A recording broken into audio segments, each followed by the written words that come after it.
Hello, hello. Welcome back. So, yeah, so we're making runic. Last time we did a bunch of progress and we got bindings to work again, pipelines to work again. And right now I'm working on function arguments. So I'm trying to make this work here. We have a function with a parameter and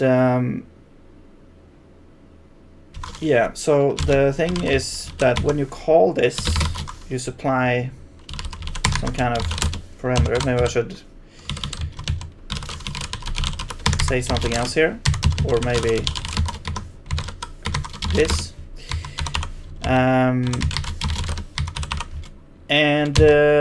Yeah, so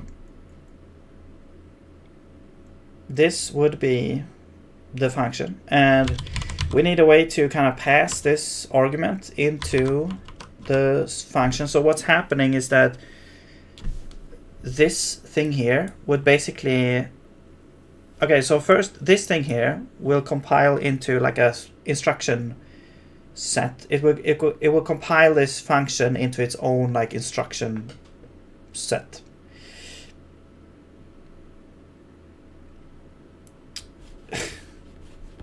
Okay, I just got a bot here on Twitch. Wait a minute.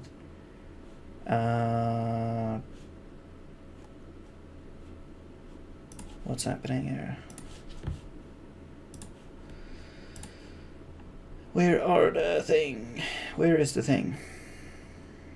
Thank you for the follow, bot. Now you will be, I think, reported or something. Can I do I report this thing? I don't know.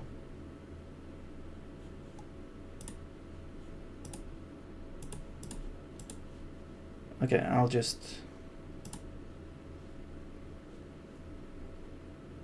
ban, warn, ban. There we go. Okay. Anyway.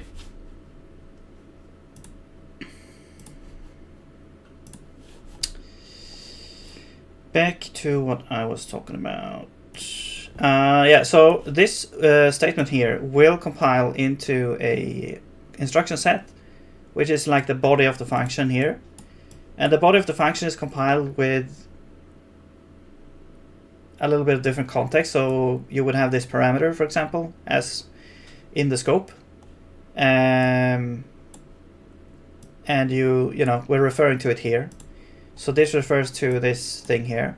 And the way we pass that in when we call the function, so here we're calling the function, we're passing it in here. Now in the IR language, this would be compiled into something that creates a closure for the function call, and then populates the closure with the arguments is the idea, and then we jump into the function instruction set, which would have the closure populated and all that. So, but another thing is that let's say we have another function over here, or I mean, sorry, a variable. Let's say it's a mutable variable, right? And let's say we do this, something like this. So this is a string, and we interpolate a, and then we have this literal string here, and we interpolate x. So this now refers to this x here, but this x is mutable. So if you then, it's like depending on when you call the function, this x could have changed. So you call it down here, x is obviously 3, but then we set this to 5, and we say hello again. Now x should be 5 at this point. So that requires the closure to also pass in whatever we're referring to from outside as well. But we only know that from when we compile the thing. So when we compile this, we need to store some extra information on what kind of, like, variables we need access to as well. I think then that we need to store, like, where in the closure is this supposed to be located. So this is located, it's kind of like these local variables have their own, like, relative, they have their relative address based on the closure address. So A would be the first address, possibly. It doesn't really matter, just that we choose to say that the parameters may come first, and then after that you have the closure variables, something like that. But I think I'm gonna focus on the first. So okay, let's actually do this. Let's let's do function closures. So I will have this example in the closure because I want to focus on just this more like this basic case first, so that we can actually do this first. And so what I did is I actually asked AI for a little bit of advice. And so what I did was I asked, okay, it did a lot of things. Yeah, I asked it this, basically explaining the problem that we have right now with being able to pass arguments to the function call using IR. And let's just read what it said here, because I haven't read this yet. So of course we have current issues because it wasn't really designed for being able to do this. It's a little bit spaghetti right now with creating closures and all that. Unless you see you're hitting a real ordering problem in the current pattern. Compile created closure marks index before the fork. Yes. So basically the idea with the closure is we're wrapping a fork with, like, creating a closure and also cleaning up afterwards.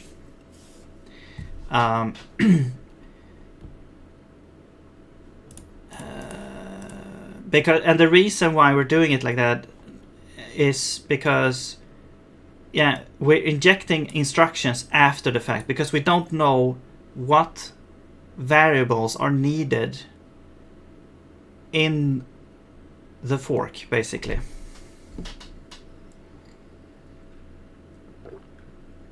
So we have to compile it first, and then we would know what's needed. But for function calls, it's a little bit different actually, because we already know, we actually already know what's needed, because that is actually known beforehand, because we already compiled the function body.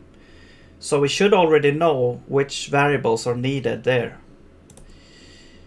So actually, maybe we should just have a totally separate compilation there, specifically for functions actually. Okay, well, never mind. I'm just going to ignore. Okay, actually, no. Let's just read what AI thinks first. Maybe it has like a genius solution. Function call current is no argument handoff model yet. Yeah. Best direction, lowest complexity recurrent architecture. Evaluate args first, materials, stable refs. Yeah. Immediate build. Okay, so it's like, it's saying like, okay, well, if you're using this volatile R, which immediately will be overwritten by the next argument compilation, you can make a ref for that. So that is one valid option, but I feel like I want to do it like I said. Here you go. Add a specialized closure in it for function calls. Reuse your compilable function call hook. Okay, so I haven't actually implemented this yet. So it's like catching this thing here. Instead of sourcing closure fields from populate fields from arguments first to match closure slots, lexical captures. I'm not sure what they're saying here, really. Keep argument expressions out of inserted slices. Don't try to compile expressions inside inserted pre-slice. Inserted slice will only do deterministic using all. Okay, I don't know. Anyway, never mind that. Let's just do this. I'm gonna remove this thing here. So what I'm gonna do is I'm not actually gonna use this at all. Well, I might use...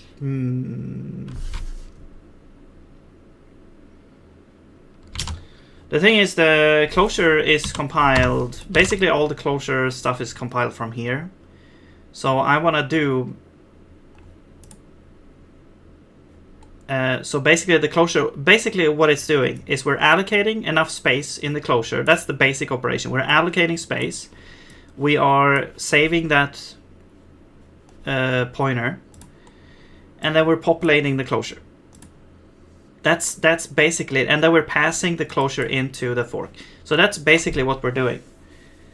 And then there's some, you know, operations that is because we want to save R and all that. But and then so clean up afterwards. But the basic idea is that we allocate the closure, we save the pointer, we allocate the closure and we populate it. That's the basic thing. And then the rest is just glue in between. So really, if we just don't do these things and we manually handle the fork here, or I mean manual closure compilation. I'm just gonna preface this here.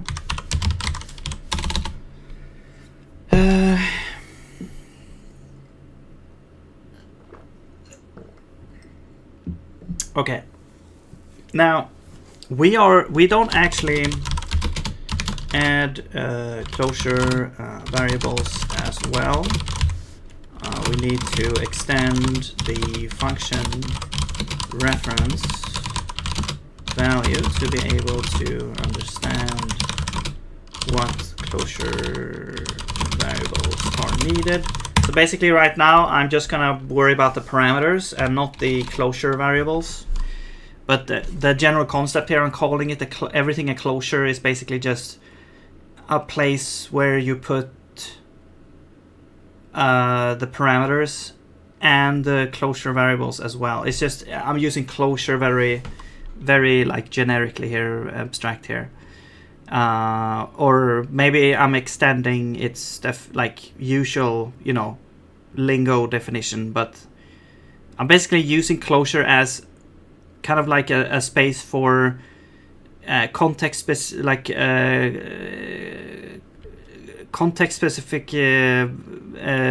data for a function. Okay, anyway, so let's now, so we're gonna do allocate. Now we want to know how much we need. So how much do we need? We have arguments length, and we of course we want to increase this by,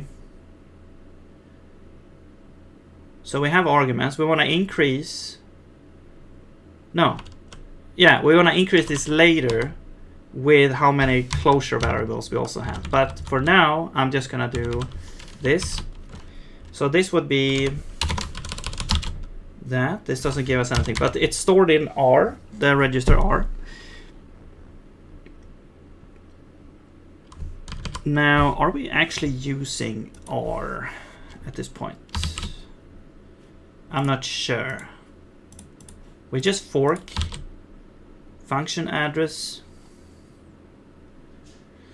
That's just an address. That's comp time known. This is a pointer that we give. So this could just as well be R here. So we can just say R here. The question is, do we dereference? I think we don't dereference R. We just give it R.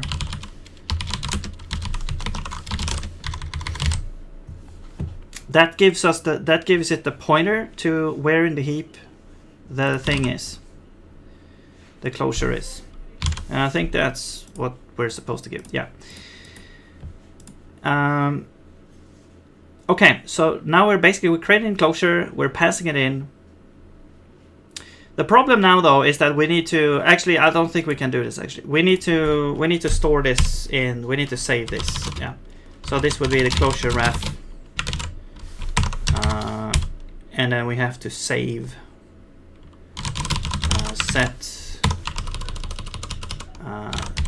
set closure ref to R.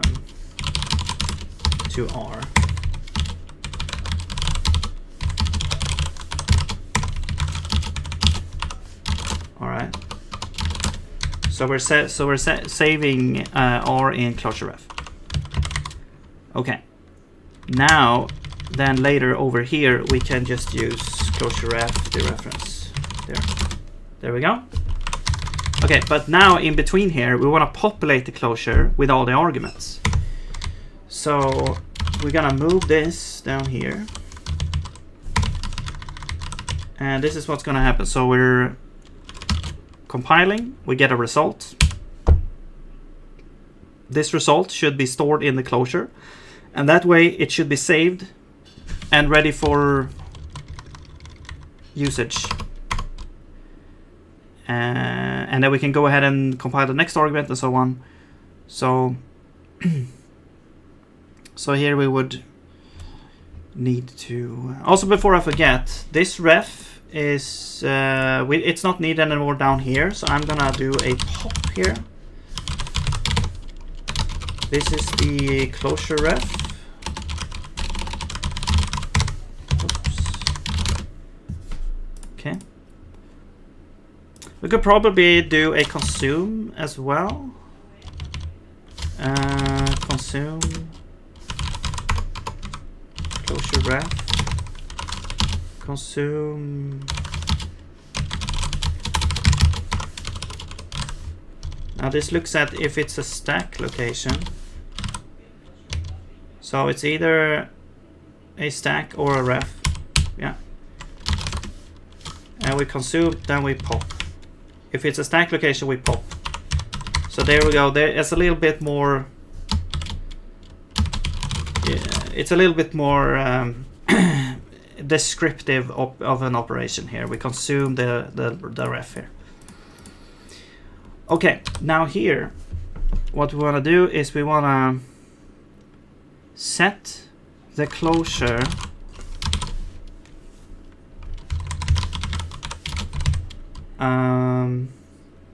now the thing is, the closure ref, we actually need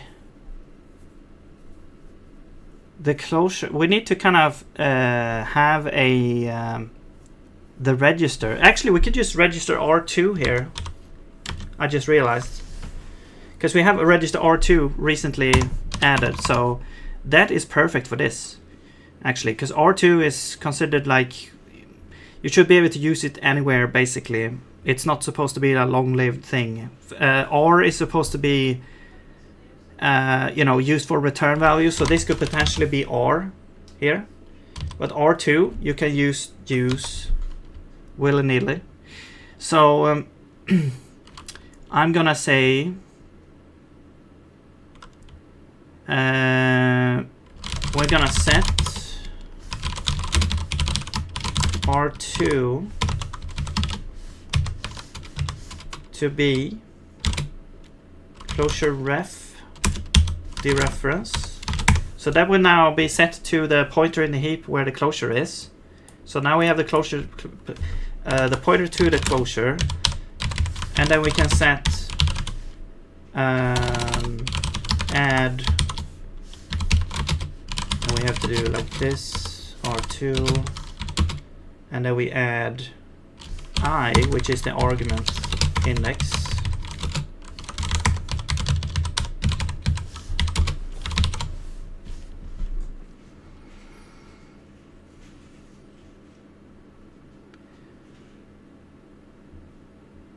So we set, and I think the reference should be true. And we set that location, which is now like R2 plus something and then dereferenced. And we set that to the arg result.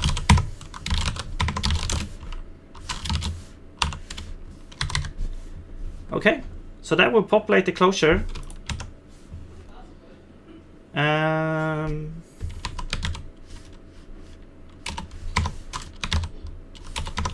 Wait, you want a value, so right? So source. Or what? No, this is a location. Oh yeah, from. There we go.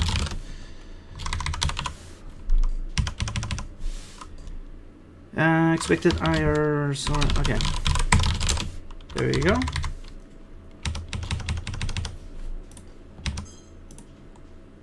What is this? Expected type result. Oh. Need to try that. Okay. Value ignored. Right. So I guess technically this could return a result, although let's forget it. Okay. Okay, so we have a manual, well, we have a closure compilation, a special closure compilation here. And as I said, the one thing missing is the closure variables, but we have the parameters now added here. So hopefully this will now work. So let's go to our function thing. Okay, it does compile. Let's go and check. So let's see here. So alloc 1, that is the closure. So it only has one, one value, which is a, one parameters, and we're setting the pointer there. And here comes the argument. So there's only one argument. R2 is set to the thing here, the closure pointer. And then we're dereferencing that and setting that to this read-only data, which is world, hopefully. And then we fork into set number 4 with the closure. Awesome. And we pop this ref up here. And we wait. Oh, okay, this is wrong. We need to save. We need to also make sure that this fork R is saved for this wait here. So before we consume, we have to save this handle. I think what we're gonna do is we're just gonna use R2 actually. Yeah, R2 actually saves us a lot of threading the needle around with these registers. So we're just gonna set register R2 to the handle. Oops. And then we are gonna return, and then I think we could also here, we could just set R back.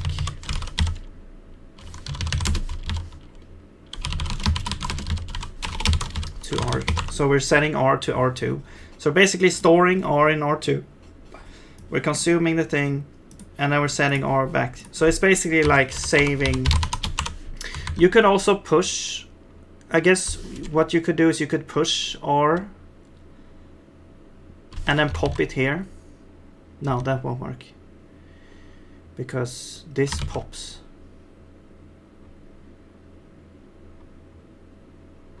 Whatever.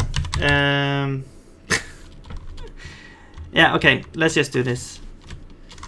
And then this would be init register R instead now. Alright. all right. So now the fork. Okay, wait. No, what? Oh, there's an issue here. Oh, this needs to be from.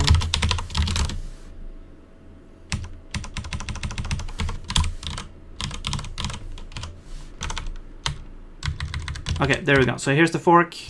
Then we save R in R2. We pop. We set R to R2 again.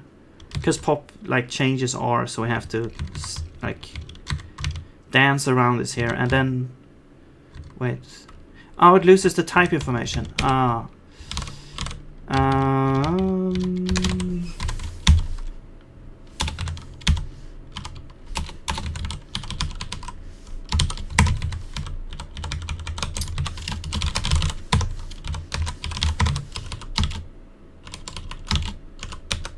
It's gonna be typed handle type.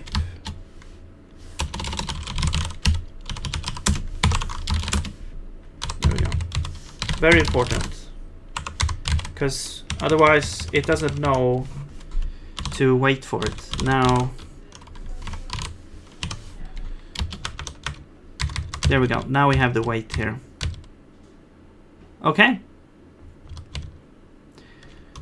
And then set 4 is basically doesn't actually do anything, because we don't actually do anything with A. But let's just go through this in the debugger here. Whoops, wait, hang on.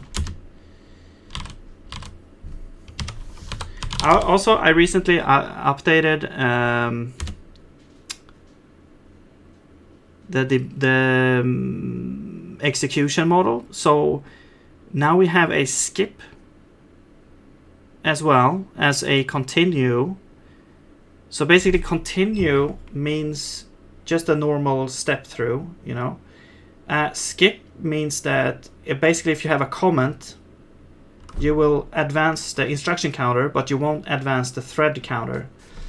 But I see that once we step from this, it goes directly down here, so I'm not sure why are we skipping through two things here. I think maybe... Okay, I might know the answer to that actually, so we'll go to the runner, I think. Or was it the debugger, actually? Yeah, so here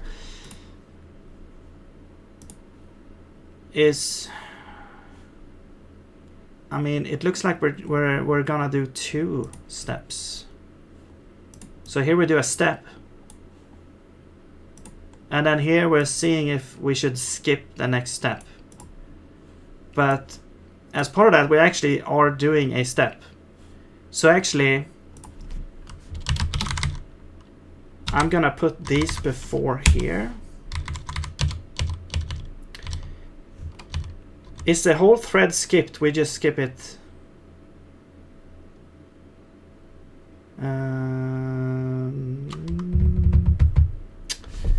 Hello, Kishan Rai. Which terminal or development language? The editor is NeoVim, and I'm using I'm on Windows actually, but this is WSL, so it's like Linux on Windows. It's Ubuntu something like a terminal version Ubuntu or something like that.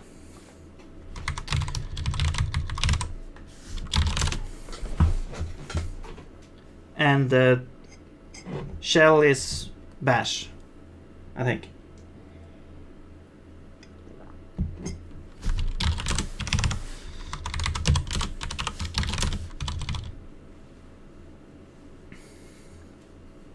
And okay, I forgot to mention another thing. The terminal program that I'm using is called Westterm. Like this. It's for Windows.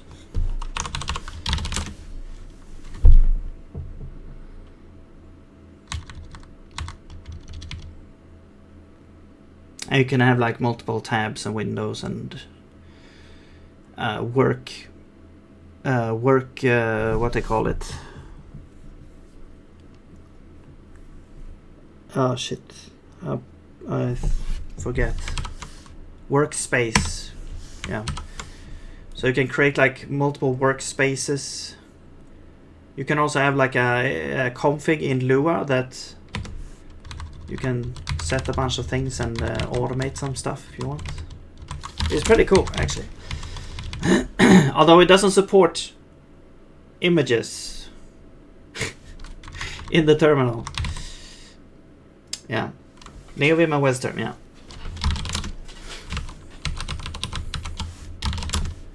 As far as I know, it doesn't support that. But I mean, I don't care about that. So anyway, this is a problem though, because if we skip, we need to also step.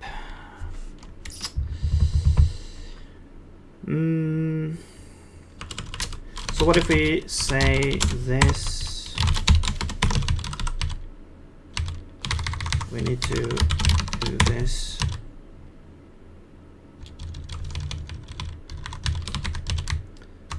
And this. Actually, we could use. We can do.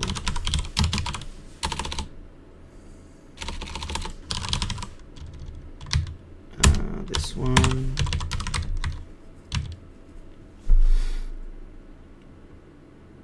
And we don't care about this because we're skipping anyway. Okay, so if we're skipping the whole thread, we're just doing this. And then we continue. Otherwise, we wanna see if the instruction should be skipped. The problem is that this should happen like before. This check should actually be like up here. So I guess we'll check if event is skip.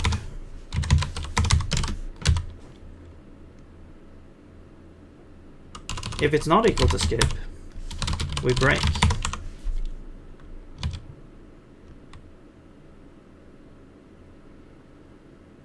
Otherwise, we skip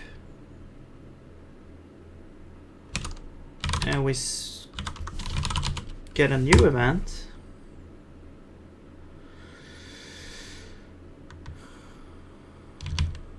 And we also check. Okay, this is becoming a little bit stupid, I feel.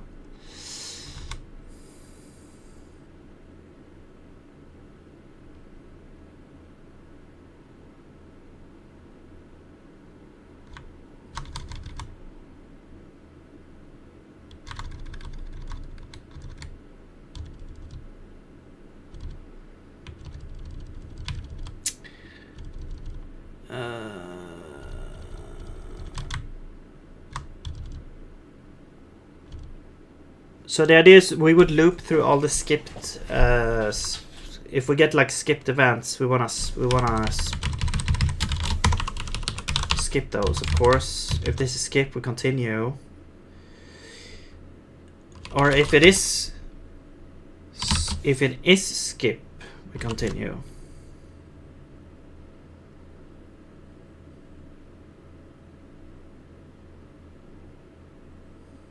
Yeah. Until we don't have a skip.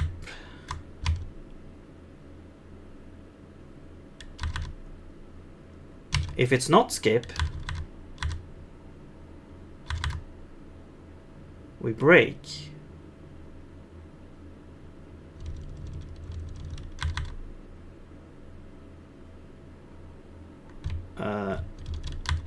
Yeah, but let's say it is skip. We go here and we print the instruction out. The idea is that I don't want to print the instruction to stand it out if it's a skip event. I think since when we get down here, we always get a skip. No? Yeah, that's right. So we always get a skip, so we don't actually care about printing this. So there we go. And if it's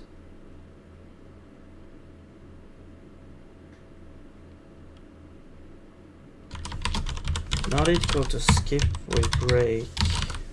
Let's just see. I want to see if I can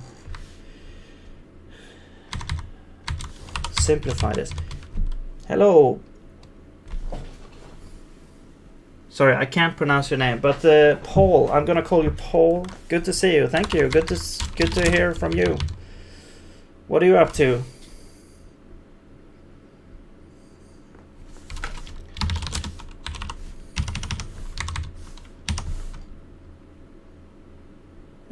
Value ignored. Yeah.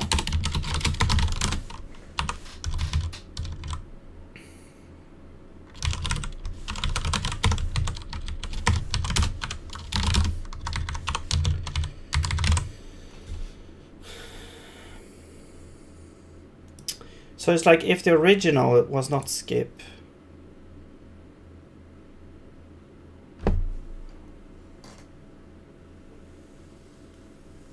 But the thing is, the next instruction could be a skip instruction. That was the thing that I wanted to look at, but we don't know if it's a skip or not. So anyway, if the current event is skip, we run it, and if the next one is skip,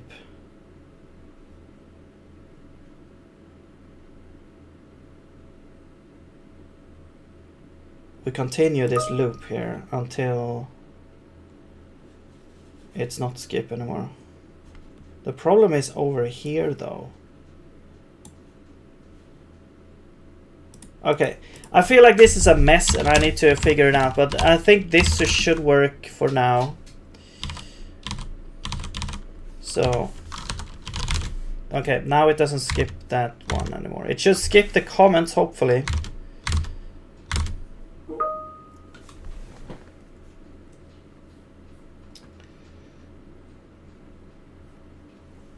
And so here's a comment, for example. Now we're on this one. You can see that it's hard to see, but this arrow is the current instruction here.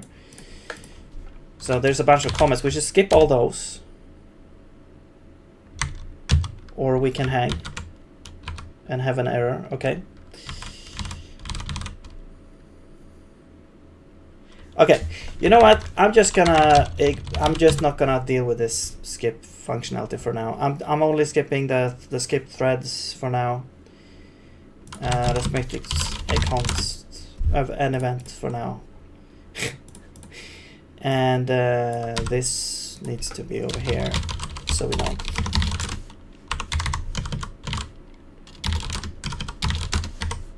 Okay.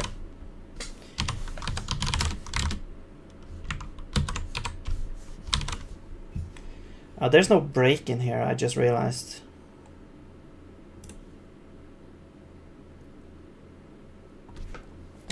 I guess if we go down here, we have to break. Right. Okay.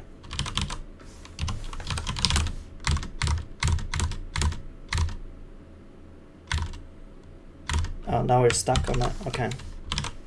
Oh, I see, I see. So let's see.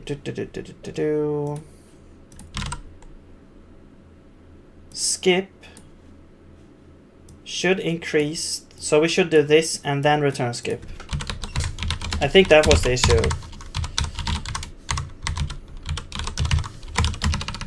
Yeah. The idea with the skip is to advance the instruction counter, but don't advance the thread counter. So we're keeping the thread the same, but not the instruction.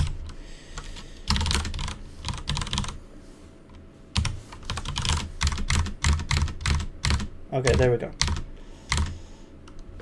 I'm just gonna try this. If we go back and do this again.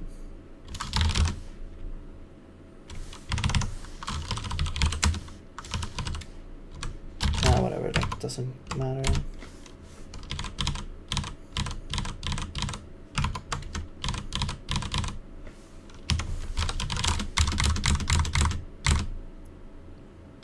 No, it just doesn't skip. Okay.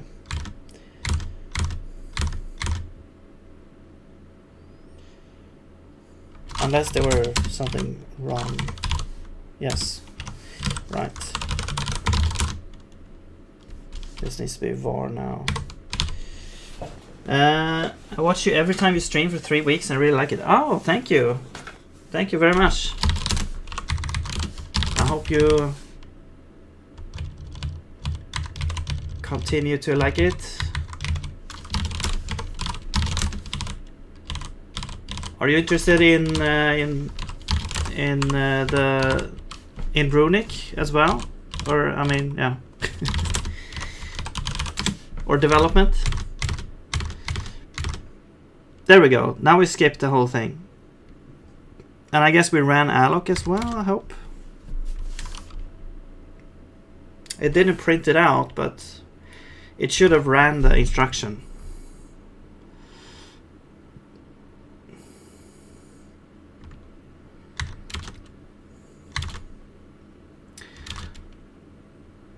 Okay, so R2, we can see that we set R2 to this, which is now set there. So even if we're kind of skipping this now,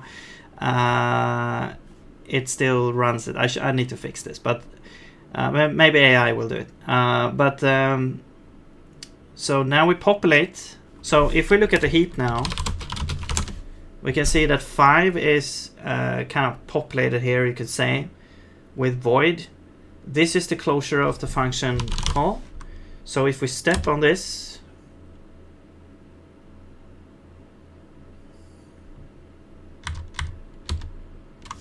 I was hoping it to actually advance there. Okay, there we go. Maybe there's something wrong with the print instruction thing. So now you can see this is populated. So the closure is actually populated now. Really, really nice. And we fork with the closure. Now there's nothing happening in here to use the variable, so actually it doesn't really do anything. But yeah. Oh, unsupported address type. Oh. I forgot to add the destination. No, it should be a register. Oh, I see. I didn't know it. It should go in here.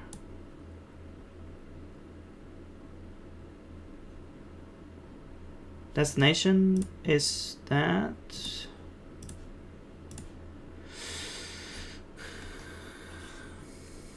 Unsupported address type.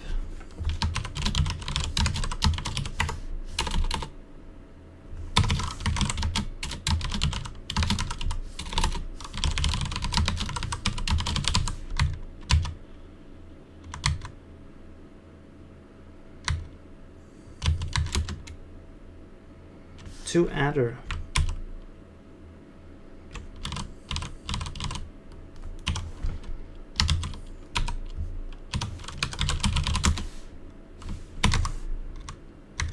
Oops. Where is it happening?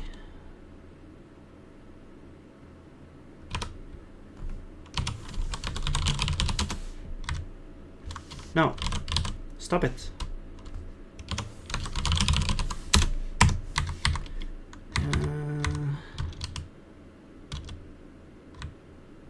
Yeah, set R to R2 unsupported address type. Okay.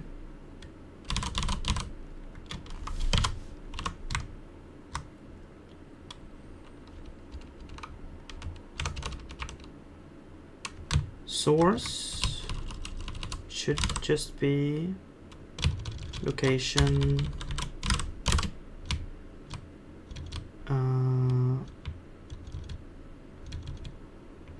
Should be a register.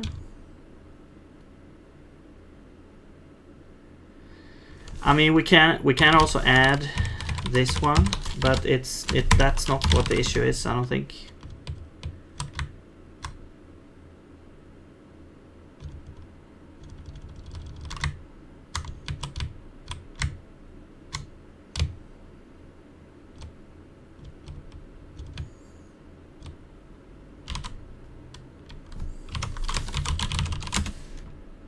Or maybe it was. Okay, I totally misunderstood that then. Okay, cool. So that now works. Okay, so let's try echo A. Oops. No. Unsupported reference value type. Okay. Let's see where this is happening. Set R plus 2 is C plus 0. Could not reference value of type slice. So this is happening at 5e.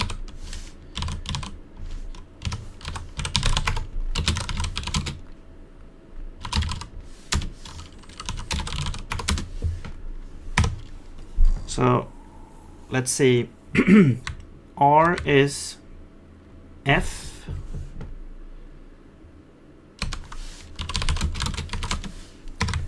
F is over here. Okay, so we're populating the exec arguments, I think. So we have two arguments. First one. Wait, no, that seems wrong. No, this is a rope. Oh yeah, this is the string. So this is like an empty string here, and this is the interpolation value. Actually, so C plus 0. C is D on the heap, and we can see that this is C plus 0 is this one, which is a, I mean, yeah, it's a read-only pointer here. Read-only data pointer.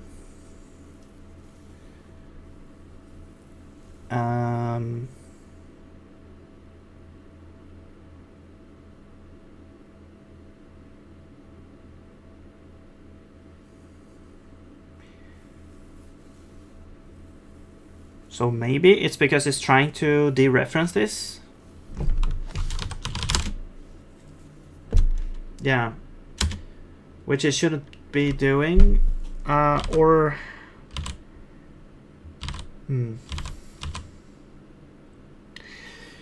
So it could be that we're supposed to have the closures be like pointers to the container where they should be.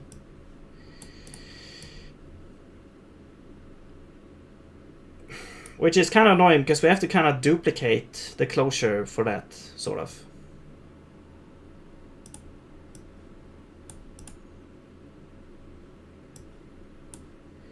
Because it's also our way to make A mutable in this local context here. I think maybe we should do that.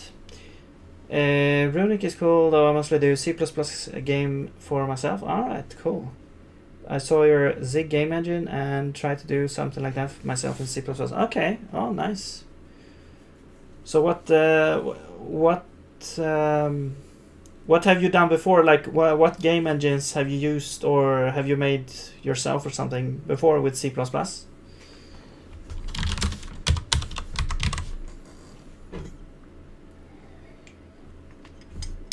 I'm gonna grab a glass of water, be right back.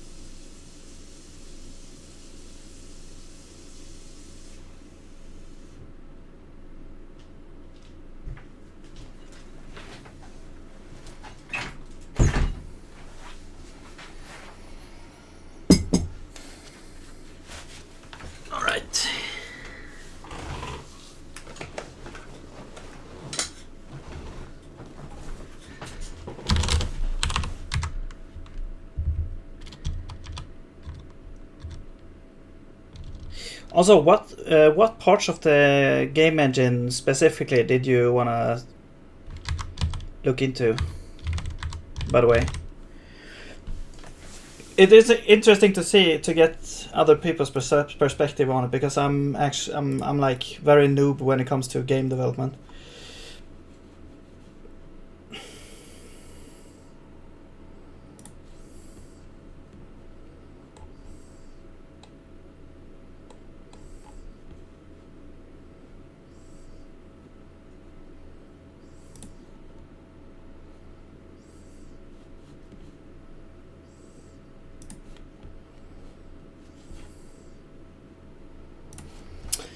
All right. I think we need to do that. I think we basically need to, it's kind of stupid, but we need to kind of create, it's just to have this conformed in the same pattern. We could also maybe use something like a type evaluation logic instead, perhaps.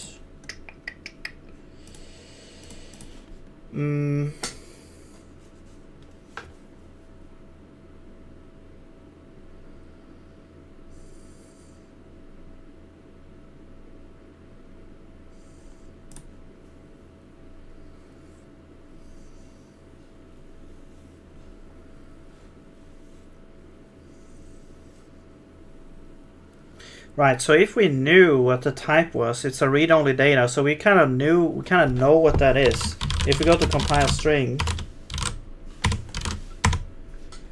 and when we go through the segments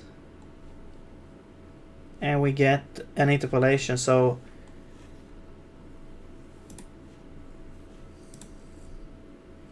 we're looking at this.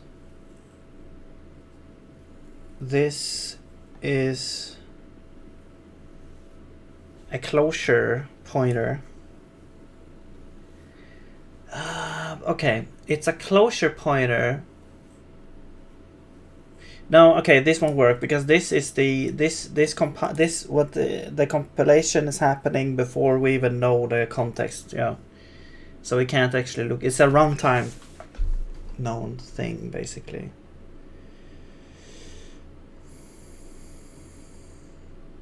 Okay.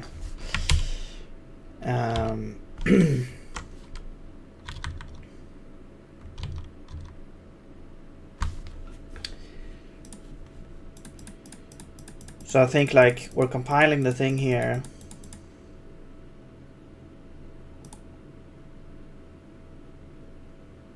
And the idea is that these things need to exist on the in somewhere else. Okay.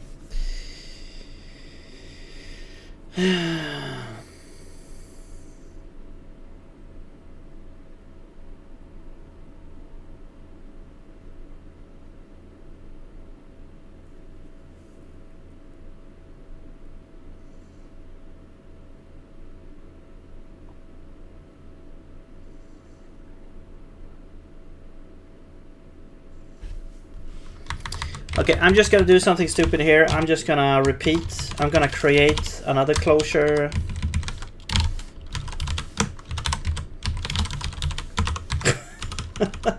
With this exact same stuff. And when we compile, when we do this, first we set this. We're using the exact same thing, except we're setting in the closure down, and then we're setting the actual closure to be a pointer to the other closure, the other like heap place. The problem here though is now we need like another register, or to be able to do this cleanly here, or save R. I tried to do the same game in OpenGL and Godot with GDScript, though should have used C#. It didn't really work because I'm a noob student with no experience. Now I do this game one more time with STL3. Okay. Awesome. I tried Godot like very briefly, so I don't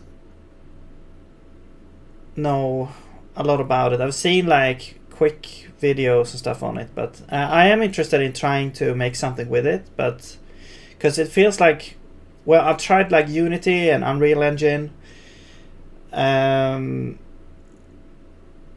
I would like to try Godot as well, making something easy with that.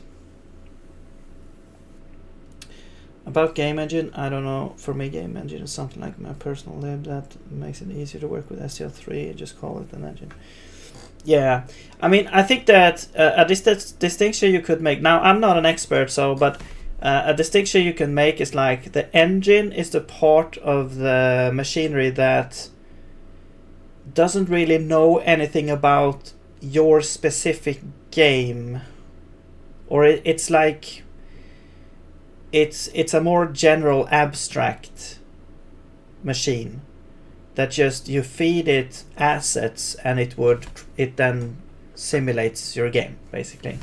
But then again, obviously a game engine is oftentimes I think pretty much tied with, I mean, if you're making your own game engine, it's pretty much tied a lot with your game, because you want to have it support the features you want to have in the game. So it is tied to the features of the game, but it potentially could be used for making multiple games. Well, that's how I see, like when you say like game engine, it's like the part that doesn't. Yeah. So but also, you know, just generic like architecture. How is the game built up in an architectural sense? Like, are you using like ECS, or using like how do you build it up?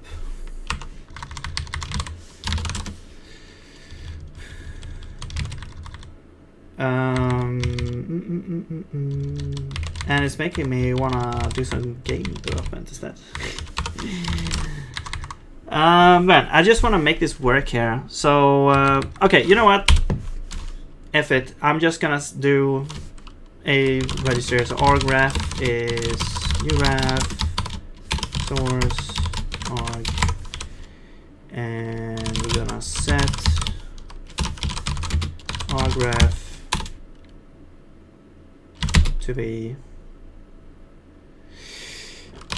result.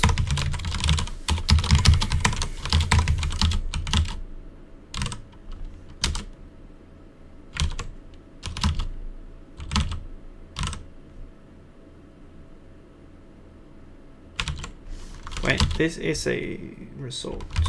Yeah. So it's gonna be that. Okay, so so we're saving the result in ref because it might be R basically. So and then we want to do consume the ref because we don't need to keep it around afterwards. So there we go. Location, you want a result. Okay. I think we need to try that. Yeah. All right. Now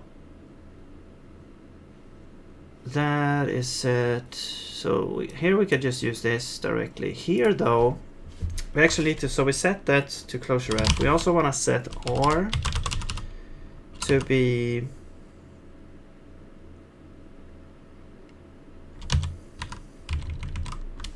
actually, let's do this so we don't need to set R2 again. So we set R to be closure ref and R2 to be that. And then we set the down ref R2 to be the thing that we had before. And this should be a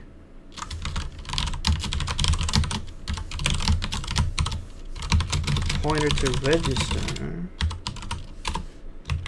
or yeah, and we add I there and true, I think. Or do we actually dereference? Yeah, I think so. Otherwise, it will just set it to R1. Okay, let's just see what this becomes.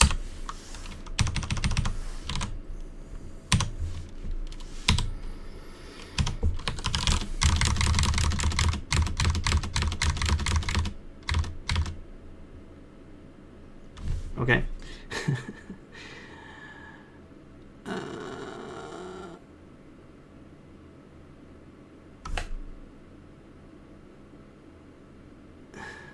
Wait, we get this here.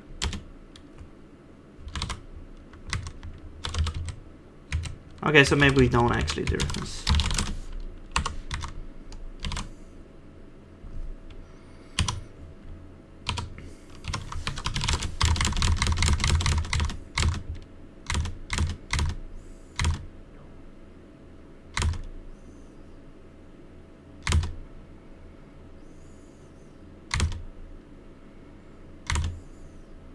What? We still get the same thing. R2 plus 0, unsupported dereference value type. Could not dereference value of type void? What?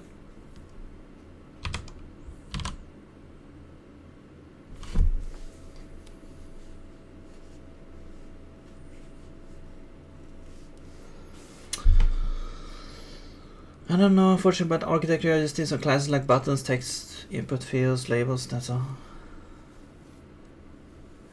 Oh, okay, okay.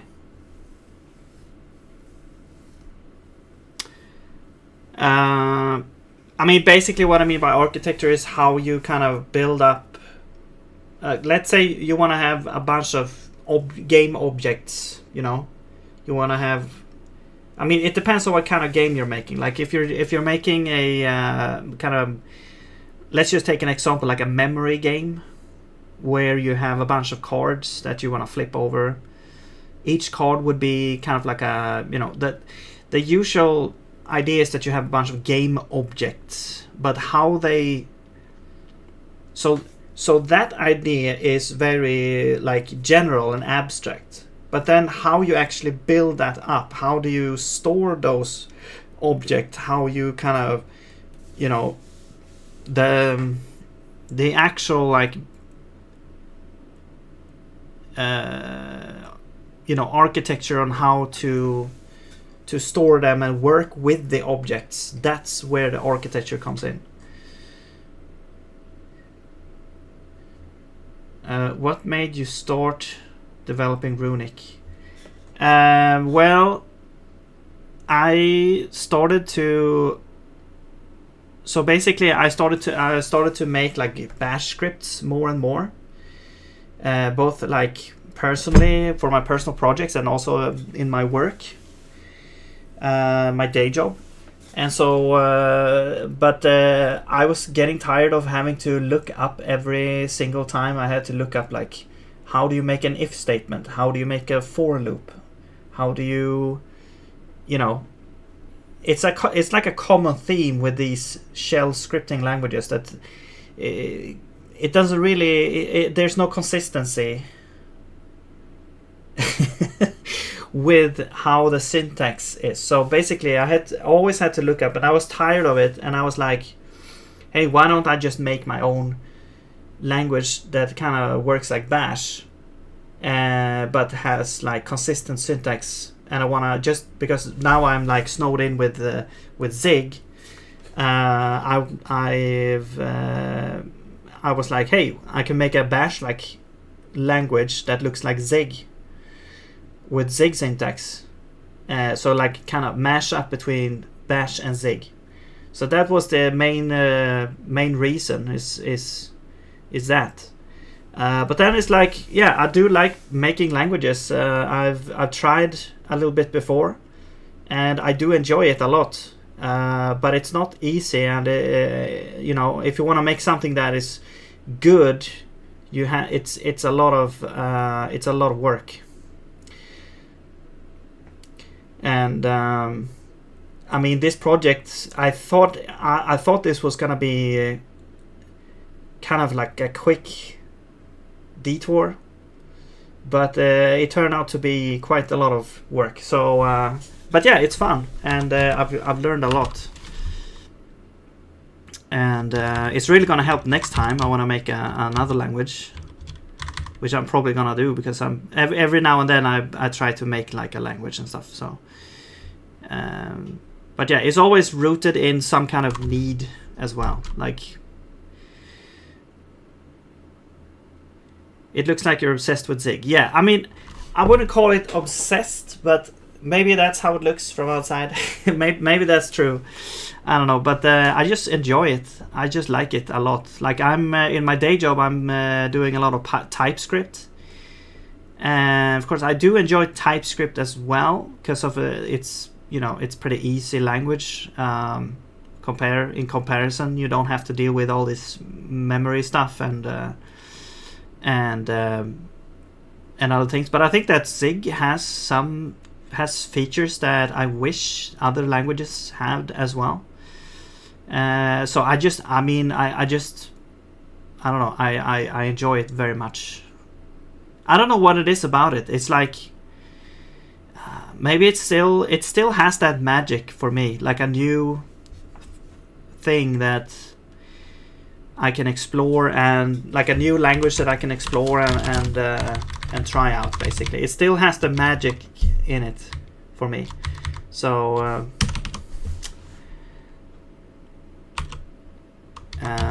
and I suspect it's just gonna keep going, because it's really also kind of like my first, well, not really the first, because my first low-level manual memory management was C++ when I first started out learning programming. But it was such a long time ago, and since then I really haven't touched like that kind of low-level languages until Zig. And so it just feels like I wanted to try a low-level manual memory management. Well, okay, that's not entirely true, because I did some assembly code as well, but that doesn't count. Because it's not like a real language, I feel like. It's just yeah, anyway, never mind. It's kind of crazy to say that, because assembly is the only real language you could say, but almost. But anyway, this language, I mean, I don't know, it's just great. It's just, I don't get the same feeling of enjoyment of the programming as I get, let's say, if I wanted to try C or other C-like programs. It's different enough from C or whatever, so to me to be very interesting. And yeah, I don't know what to say, but it's just, I just enjoy it. It's a great language. I wouldn't go to any other low-level language right now for this. What is this going on here? R1. Oh, I see. So maybe that's why this failed. No, still get the issue. Yeah, because this R2 is equal to... Where is this happening? Set R2. This is happening. And then we're trying to do this. It doesn't work.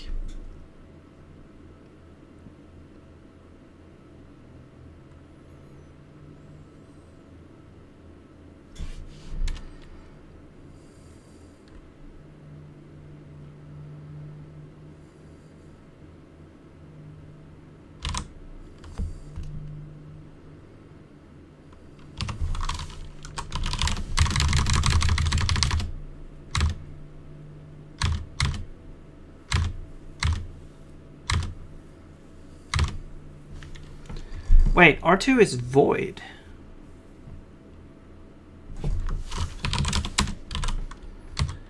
Closure dumb ref. Oh. There we go.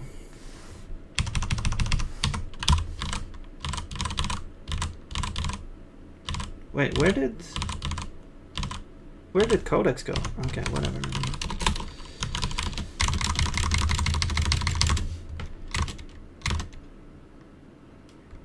So, what kind of games do you want to make, by the way?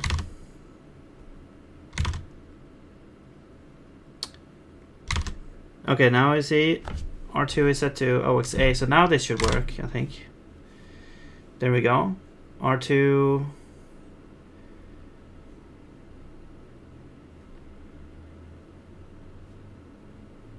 No, this looks bad. This looks weird.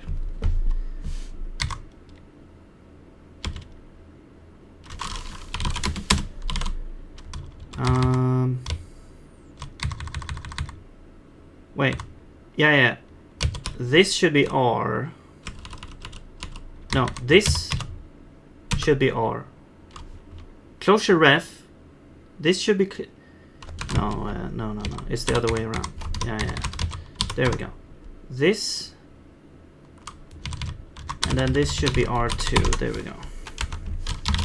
Because R2 is the closure dump. This is where the actual thing should be. And R is like pointing to the places in that. Okay. It's just such a stupid way. I really wish I had a more fundamental way to make this work, but I'm just trying to make this work right now to have it conform to the pattern. And we'll see. There we go. R2 is that. R is set to that. So now let's check out these things. So R is pointing to... I forgot. R is pointing to the closure ref. And R2. So let's check out R2, because that should look like from what it was before. I'll do this so we can see both. So R2, or I mean R, which is the closure ref. So now this is a pointer instead of this directly, and it points to this. So now it should work. Or not. Access to union field, U integer address is active. Great. This was at 5:13.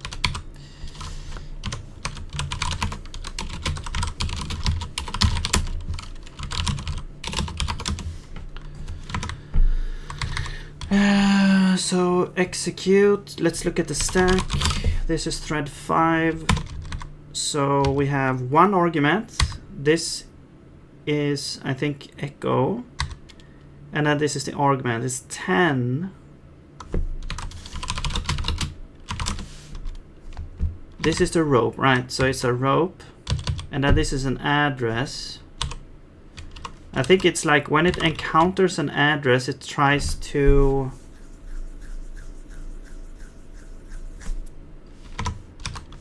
look at it as a something, depending on. Let's look at what this is. So this address is a pointer to B.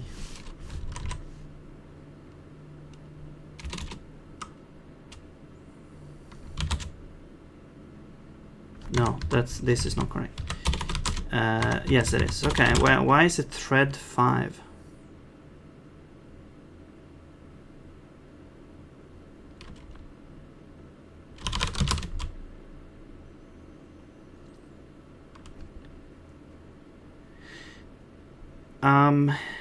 Okay, 10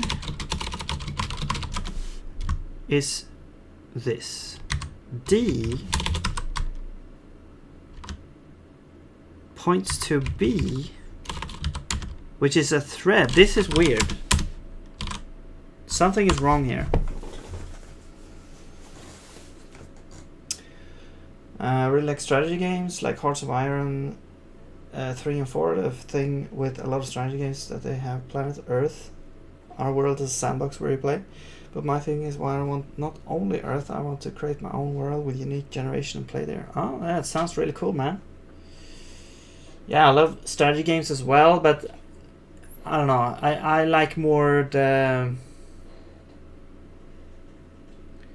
I like you know, Warcraft, those kind of strategy games. Although I do like, I've played a little bit of Distant Worlds, but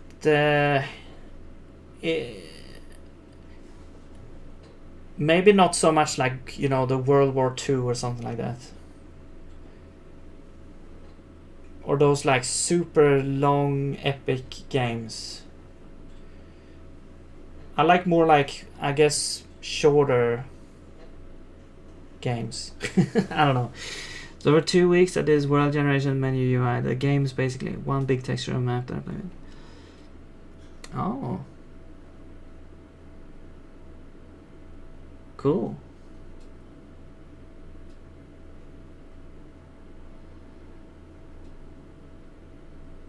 So, is it like an alien world with like, you know, alien plants and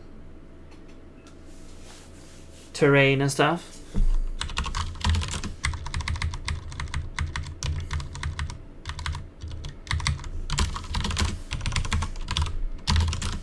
Yeah, I really like space theme and fantasy theme. That's my favorite. Like fantasy is probably my favorite theme, and after that would be like sci-fi.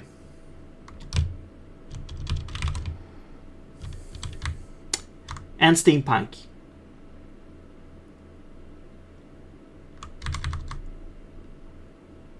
I guess that would be the third, maybe. It depends on what mood I'm in. What would you say the theme would be?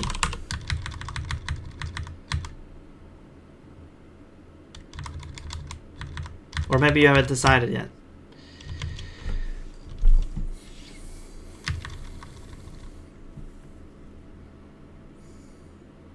Okay, you know what? Let's just step through this to see what's happening actually.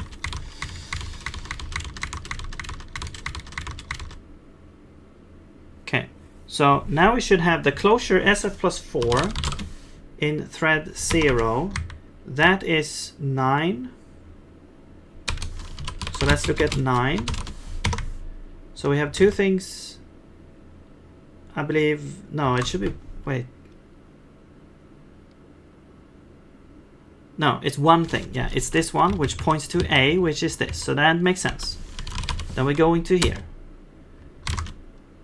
And we are doing some stuff. So also, you can see here on thread 4, the closure is 9. So that was the same thing we had here, which is this 9. So that all makes sense. This one is doing some stuff. And now RS execution handles. What the hell is happening here? C+1 is R. Okay, here we go. Here's an issue. I believe here is an issue because okay, so this is why things are going bad, because it's kind of, we have a collision in spaces here. The execution handles is trying to use a local space C+1 here, but we're actually already using that for... No, wait, we are not actually using that. Oh man, this is gonna... Okay, this is okay, this is interesting because this overwrites... Ah, I see. This is gonna overwrite this one because this is another closure thing, but really the size of the closure is actually not the number of arguments. Okay, so we actually do need to add the size of the closure from the compilation. Okay, otherwise this won't work. I see. So so the size of the closure, we need to calculate that. Closure size is going to be something, so it's arguments length plus something, but we don't actually have that yet.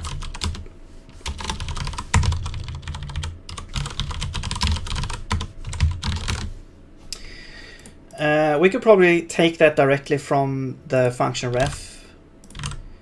Now really, this is just an argument. Or I mean, the only thing this has is the instruction address. But we should really also have some kind of type information or something that gives us information about the declaration or the compilation as well. So we have the instruction address. So I guess technically we could get it. We could get the instruction set that this refers to.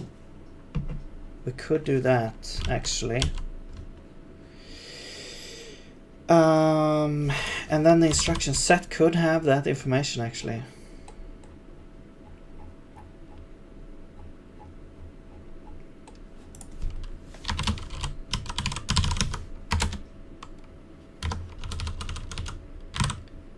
Kinda.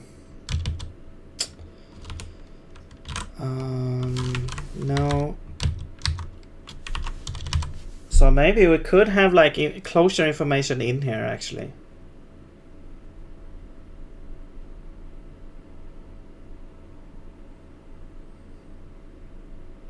It would make sense to have it here because it's very tightly knit to the instruction set.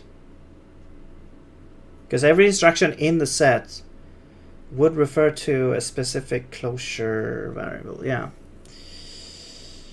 No, it's still Earth, nature, just continents are created randomly. The theme is like Middle Ages or even from Roman Empire types. It's not sci-fi though. I like it too. Oh, okay, I see. The thing with sci-fi or World 2 times is that they are more complicated, and for now I'm not ready for. Yeah, that makes sense. That makes a lot of sense. Another theme that I really like is like early Stone Age crafting survival type games. But I'm not sure. It would be cool if you could make maybe like a strategy game, like a real-time strategy game with like crafting elements. I don't know. I'm not sure if that exists.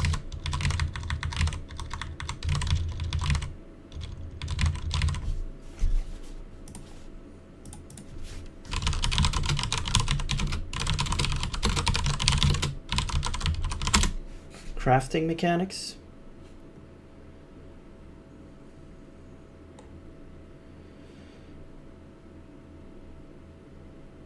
I mean, Factorio is, I wouldn't call that a real-time strategy game. They are billions. Well, it's not really crafting though. Spellforce 3. Yeah, Colony Manager. Okay, well, okay. Rimworld. But it's not exactly, you don't really control the characters yourself most of the time, I guess.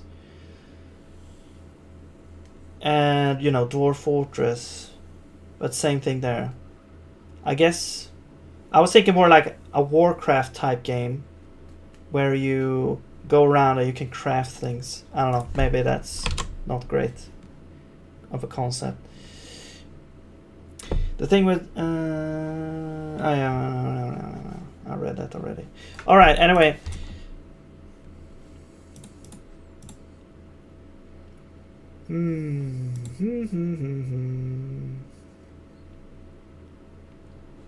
Okay. How would this look then? The closure variables. How do we add them? We really only need the closure size for now, so I think we can just add that closure size. Yeah. And I guess when we declare a closure variable in the compiler, we also, well, we do have the frame. Oh, wait, but the frame is, yeah, the frame has a closure.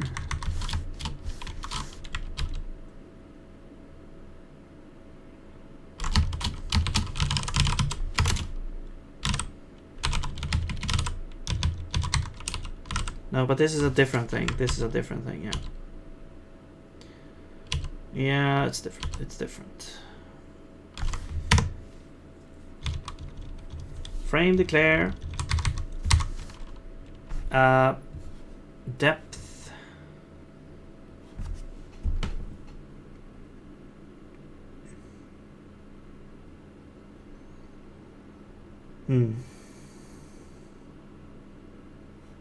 Get frame depth.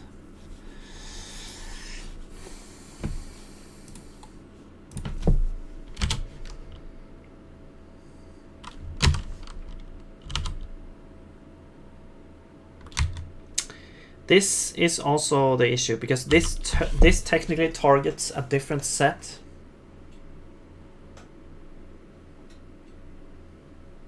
If we could, we have to then find which set we're talking about. We could also, I guess we could also tie a frame to a set as well, probably. But I just want to make sure that when we pop a frame, it doesn't like remove it then. We have to store it in the set.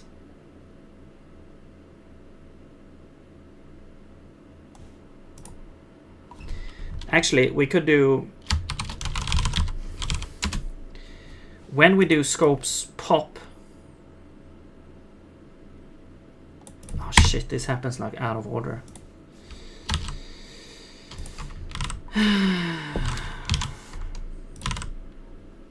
Yeah, it just removes it. So we could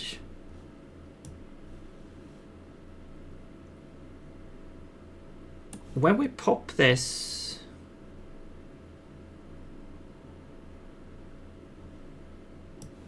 well, I think we want to do it like after here. Are we declaring anything on the thing here? I don't think so.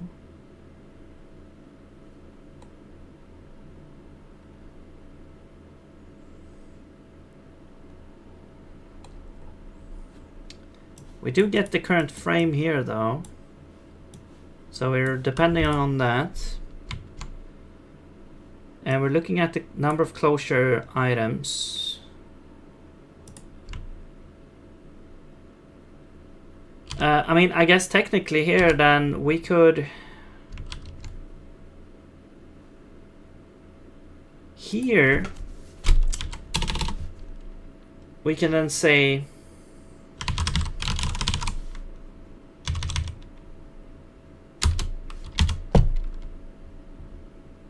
closure size equals scopes get frame 0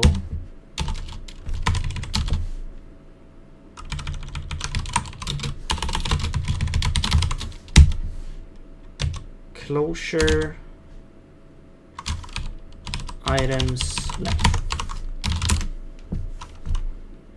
And that we have to do at every place this is happening. But it should be generic code.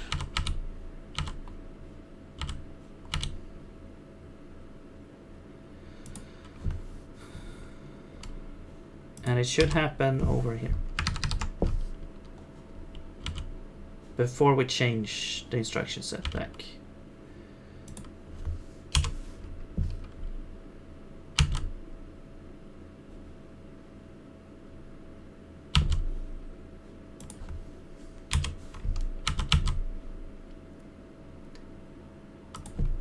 Okay, I think we've done it in all places. Hello, Insayan. What's up? Hello, Penguin. Welcome back. Yeah, Rimworld's plans is exactly what I wanted to do, and I play with counters, not characters. Okay. Though Rimworld has hexagons, which are amazing, but hard to code for me. Oh, really? I didn't realize it had that structure. In my mind, it was more like a square grid, but I haven't really played at it that much, so. like how you like the how you build the buildings and stuff.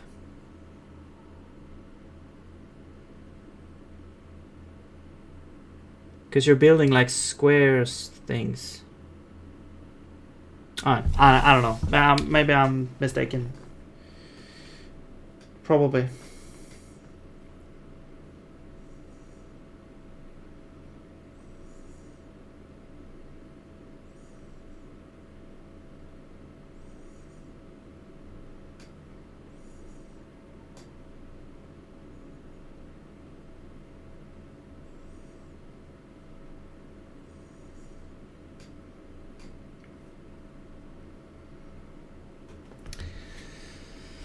All right. So this is done. So now we should have a closure size on all the sets. So if we go back to function call,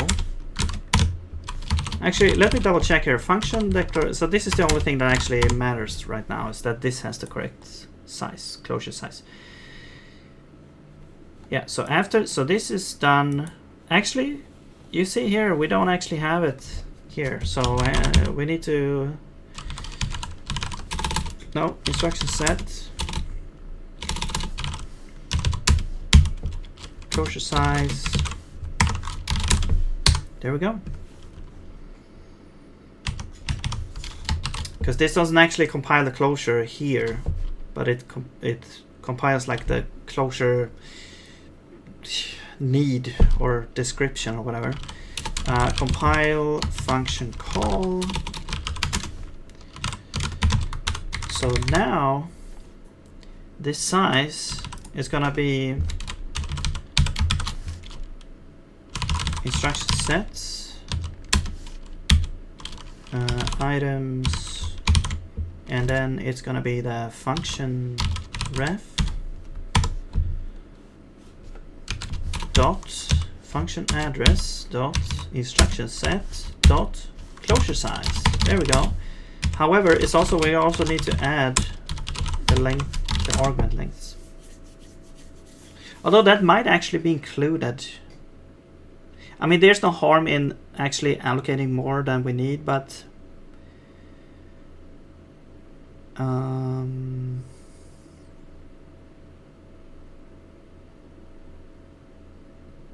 whatever.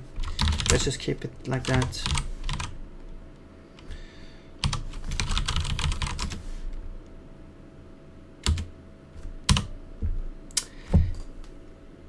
And it just works. All right, no problem. Have a good one. Good luck yourself. Buildings are in a square, but it's beginning of the game, which use the word land. Your characters there are a hexagon grid with 3 different. Oh, I see, I see. Cool. Oh yeah, because it has that planet part. That's pretty cool, actually. Okay. So this works now. So we're done. What the hell?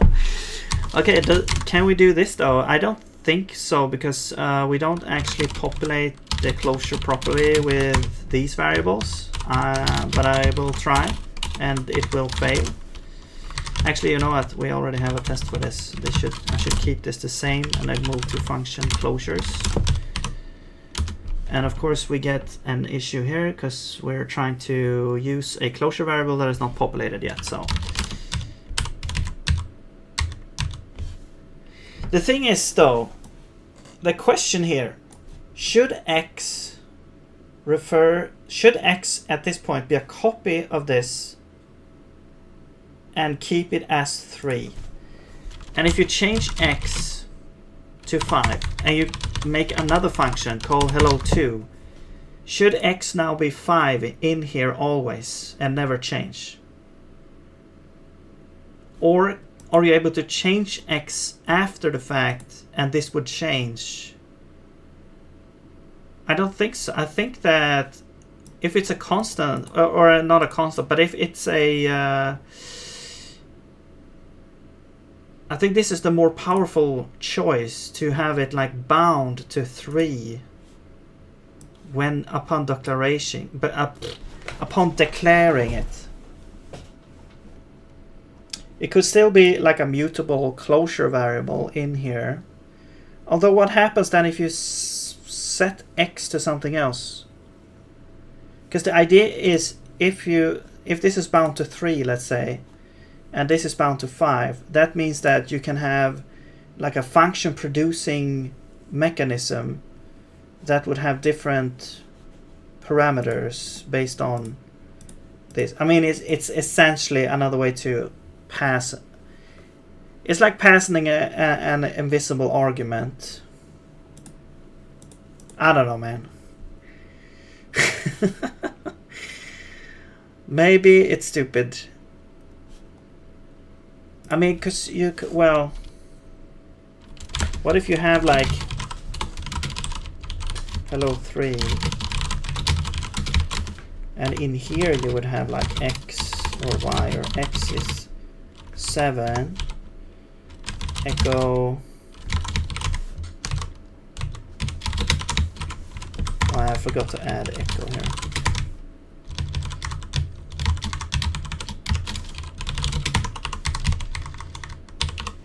Yeah, echo.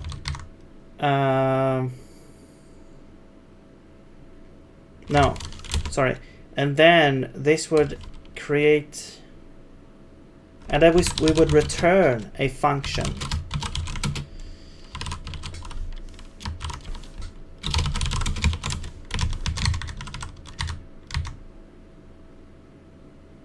Or a list of functions, or I don't know. Anyway, never mind. This is, I think it should keep up to date.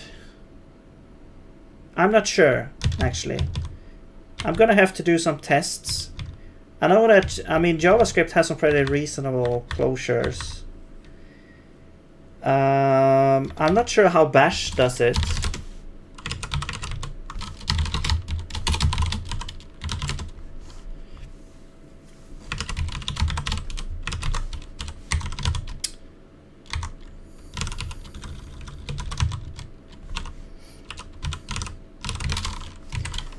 How is it? Is it function? Hello?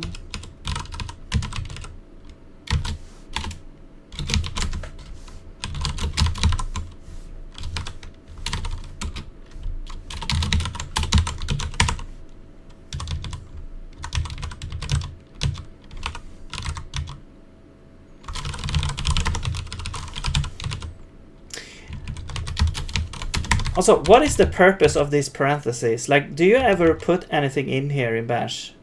Does anyone know? Since you're not really putting arguments in there. No. Okay.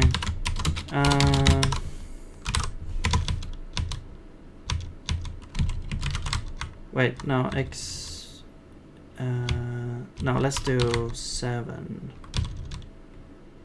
And then hello to hello.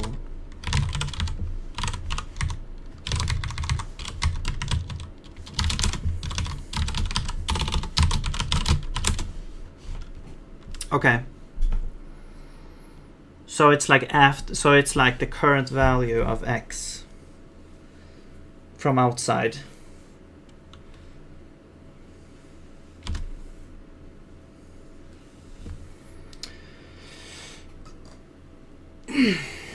Okay.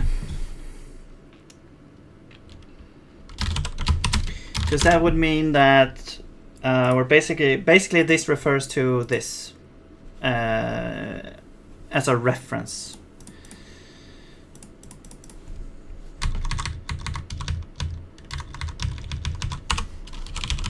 Let's do this exactly the same so we can compare.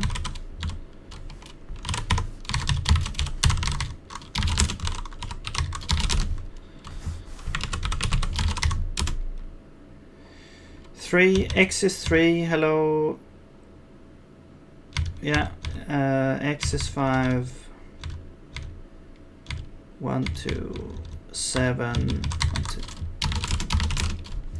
Okay, so we need to make this work then. So the missing part here is passing the closure variable.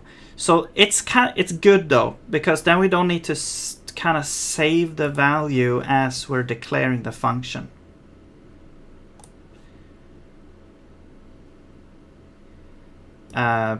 we're passing in the value at the point of when we call the function, which is easier to do for me right now, I think.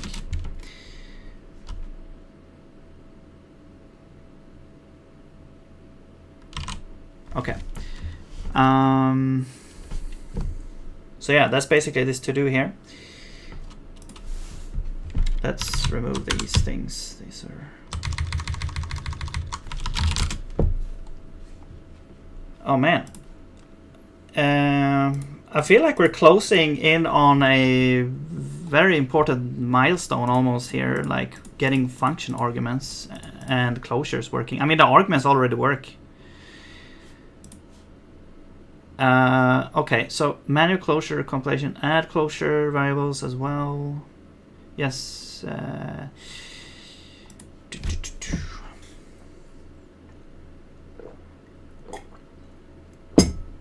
All right. Also, thank you, Christopher Ghost. Oh shit, that was the bot, right? Thank you for the follow.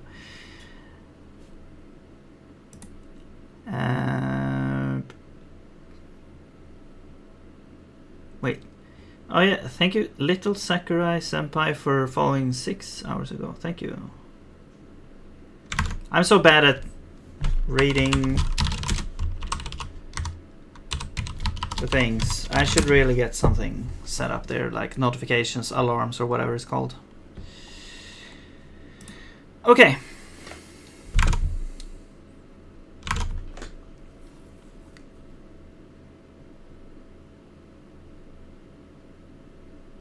How do we do this now? So I think the issue now is that we need variable names.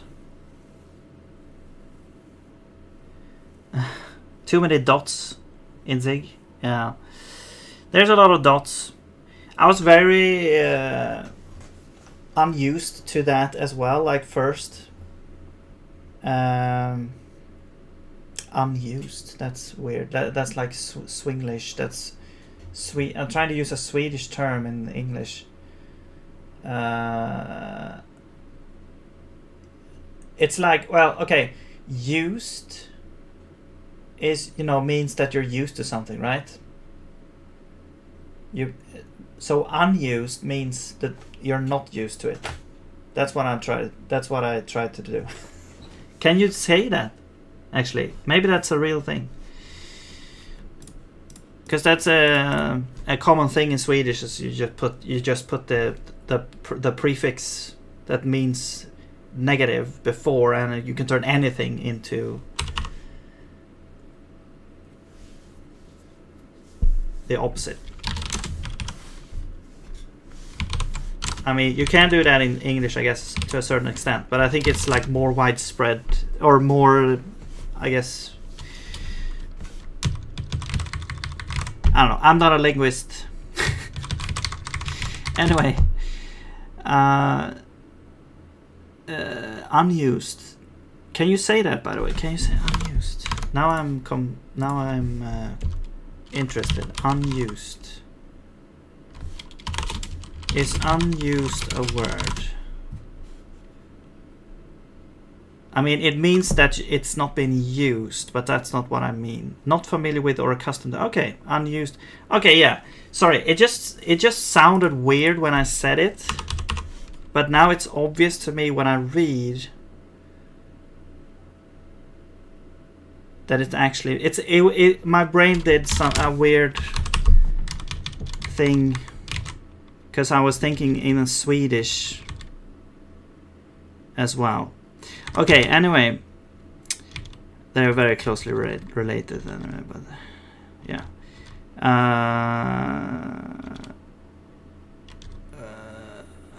I'm just stalling here, it feels like. But yeah, I think what we need to do, we need to know the names of the closure variables to be able to refer to them here so we can populate it. The issue though is that we don't actually have the names, we just have the size of the closure.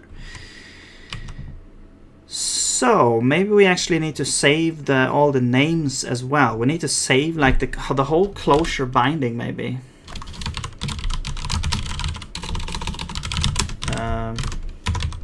Well, maybe not the whole closure binding, just the identifier.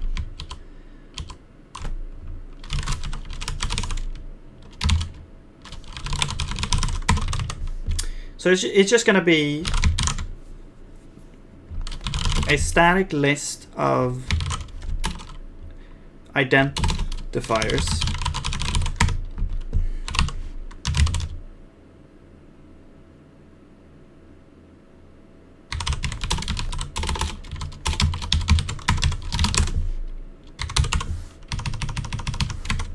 Okay. And now we have a bunch of places we need to fix. You know what? I'm just gonna say copy or set closure identifiers.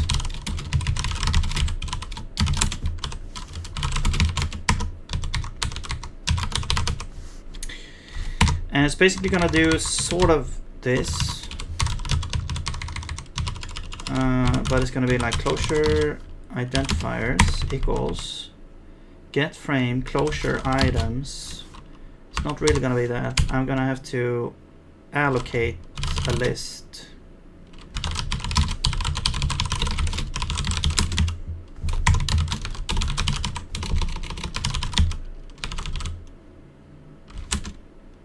Of identifiers. And we need, and then the structure set, we need to get, wait, no, not the set, we need the frame,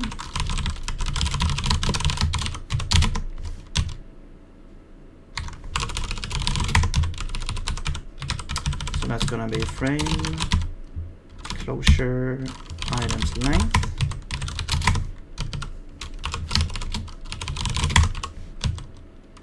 And then you are going to be closure identifiers. We need to populate now.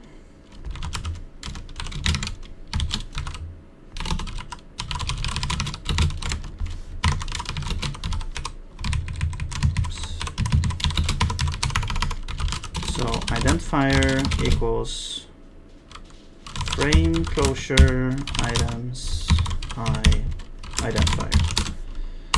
There we go.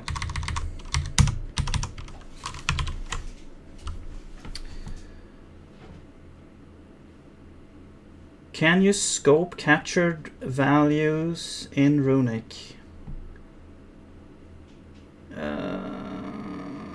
Scope captured values. You would. I think you need to give me like an example there.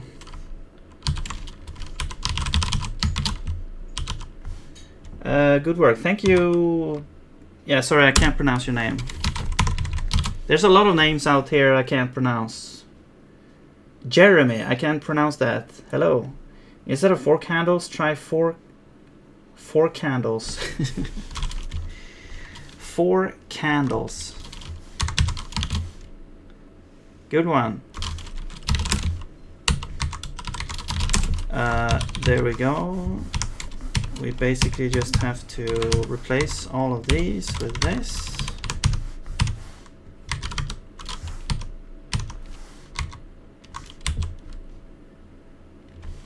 Wait.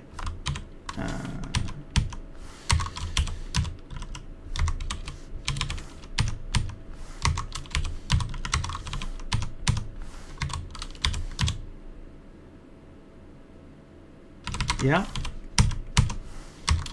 All right. What's left? All right. So this would be closure identifier. So let's just get the instruction set here. Or actually let's get the identifiers. And this would be this dot length. That's the closure size. I don't think we actually need arguments, but whatever.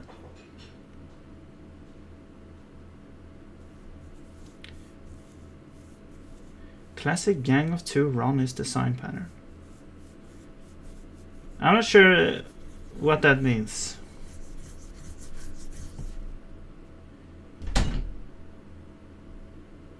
I meant, so okay, so scope capture values are ruling. You meant in straight brackets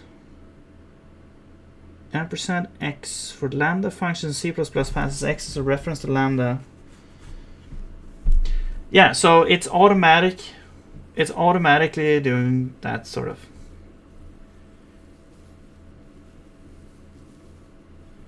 I'm trying to copy how Bash does it right now. You don't need to specify the captured closure identifiers. It's gonna automatically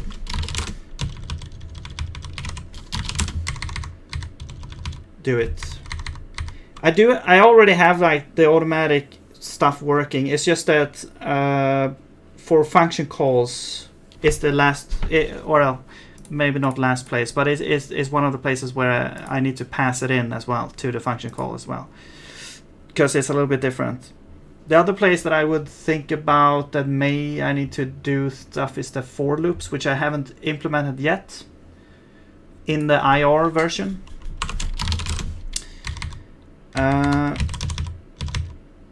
Okay, but now we have the identifiers.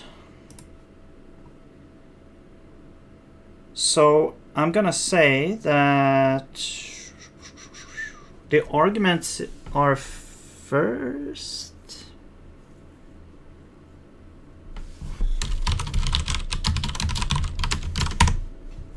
Do you actually declare that? Okay, so here we're seeing that the parameters, when we have non-variadic, which we kind of assume that we have non-variadic, I don't think you're gonna be able to have variadic. I'm not sure, but we have non-variadic functions right now, and we declare a closure variable if we're binding to an identifier, and yeah, so that would come first, and then we compile the body of the function, which then would add on to other closure, like potential closure variables. So the arguments are first,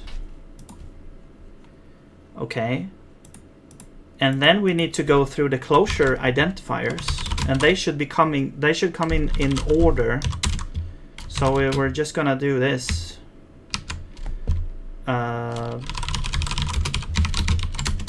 We need I as well. Actually, this could start at arguments.length. And then we basically do this, except closure ref. We need a closure ref.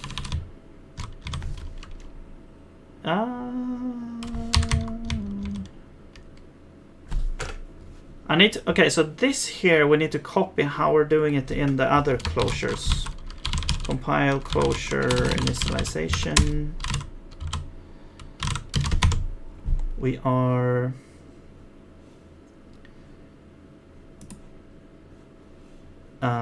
here is that we're looping through the closure stuff, and we have set destination is R. So R right now is the closure, so that's the pointer to the closure, and we add one with the reference. The source is that we're looking up like this. I'm just gonna copy. Let's see.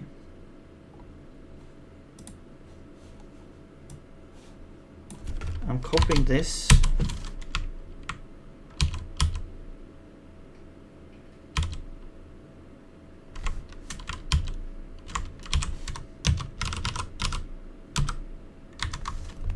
So it's gonna be like set, whoops. destination set, yeah, it's this. R is set to closure ref, yes.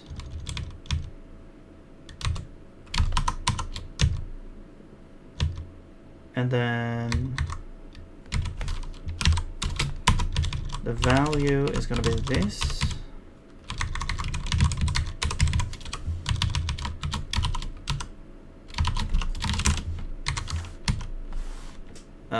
Frame.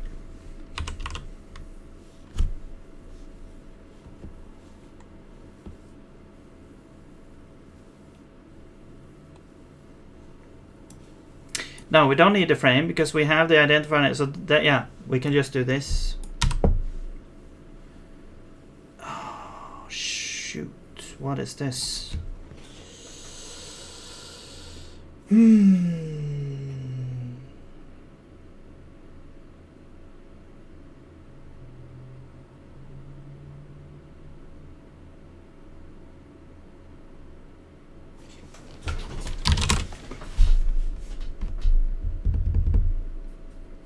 I forgot about this. What do we use this for?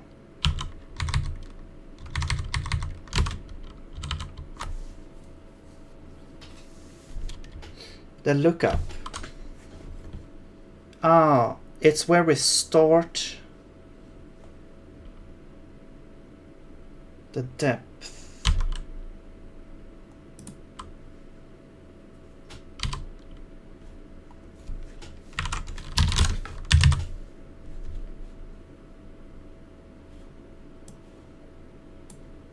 Is it like where it was found? I forgot.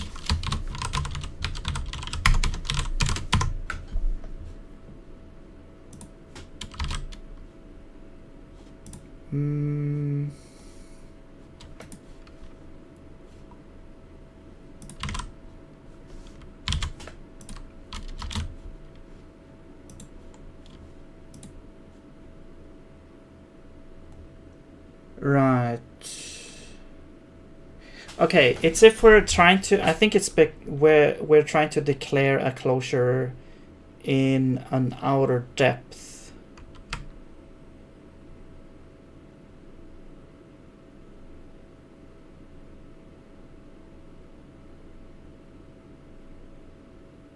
Okay, I need to think about this carefully.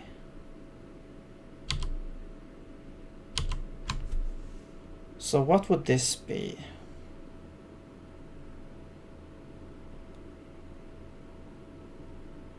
We're looking for this identifier. It should be in the current. Shouldn't this just be 0?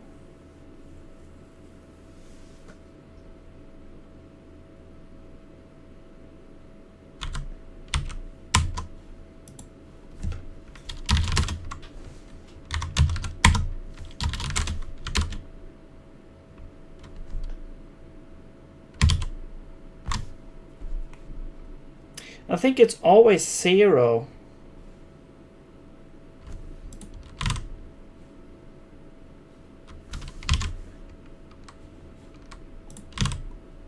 No, outer means 1. Mutable. Oh, I think it's if it's like a constant. Oh, shit, man. Okay.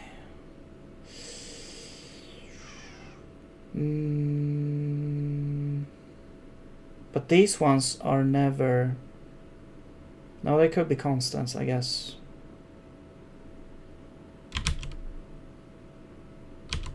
Okay, you know what? Let's just try this and see if it works. There's gonna be some error somewhere if it doesn't work. So I'm just gonna do this. And yeah, this is going to work for mutable variables. We'll see if it works for constants. I hope it works for mutable variables at least. All right. Oh, so here we also need to like set closure identifiers. Is it a try on this one? It should be. Okay, yeah, it should be a try.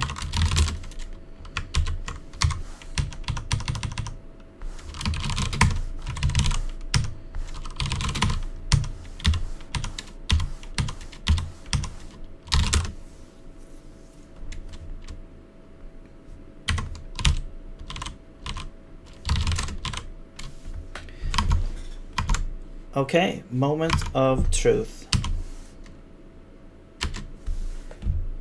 Attempt to use null value. Okay.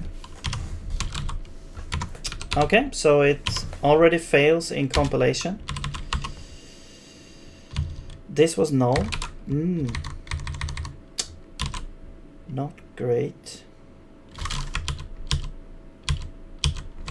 So compile function call.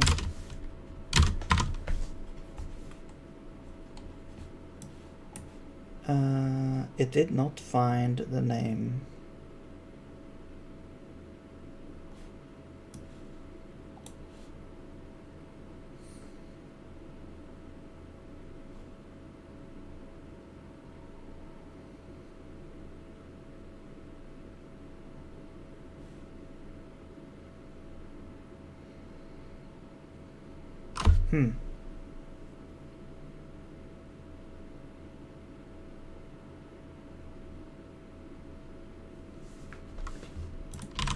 So the call is happening here in the outer context.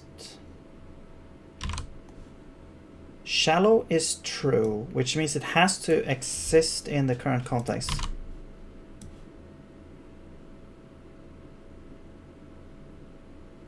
That's also an issue. Like if we have a block and we call this from within the block, this happens in a separate, in an inner scope here. So this also needs a closure binding from outside. So actually we need to do the whole song and dance of referencing that as well. Doing this is the same as referencing X from within here. So it's like we have to actually compile, I think we have to compile the identifier as well.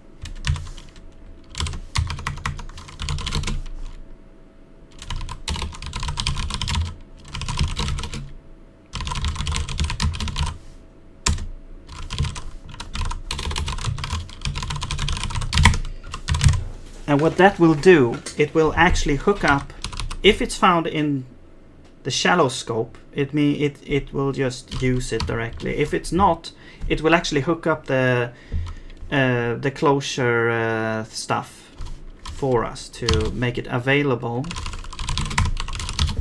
And so that gives us a result. And actually we don't need to do this look up. We can just say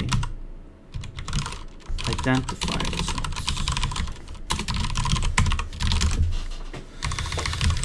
Okay, we'll see if this is enough.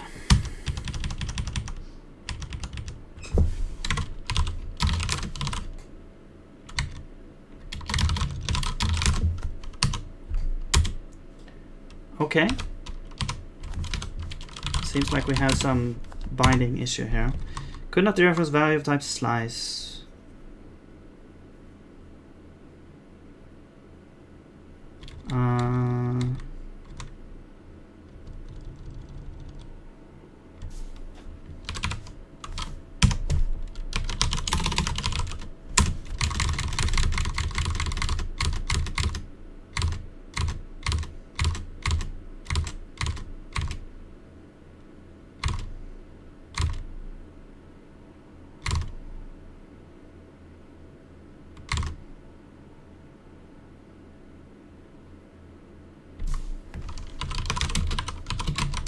All of a sudden we have like a lot of things in heap. I'm not sure if we have a lot of things in read only or what's happening here. But I haven't seen this many this late in the heap here. 4E. But okay, pop.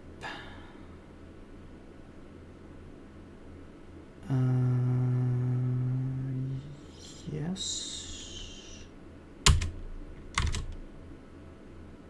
And there's the issue. I think it's this set here. Unsupported dereference of R plus 1. R is a read-only thing. Okay, yeah, that's... So R, I think R is because R is... we're popping here, changing R, and we're saying that R should still be usable, which is not. So where is that happening actually? Maybe... we're consuming here, so R is changing here, and then we're using R again here, so... Yeah. Let's actually, at the end here, before we're gonna set R2 to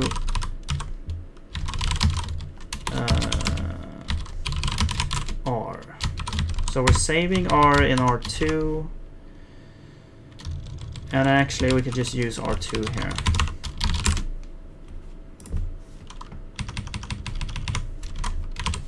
Okay. Oh. Okay, so we got some here. 516.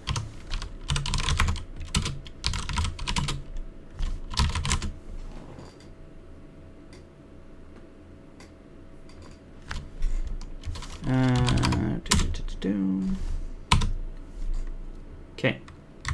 So C plus 1. C, now we're on thread 5. C is 59. Plus 1 is this. And we're trying to set R plus 4. R is 5C here. Plus 4. 1, 2, 3, 4. That looks correct. Why is this an issue? C plus 1. Is it because this is dereferenced? I see. Okay, so this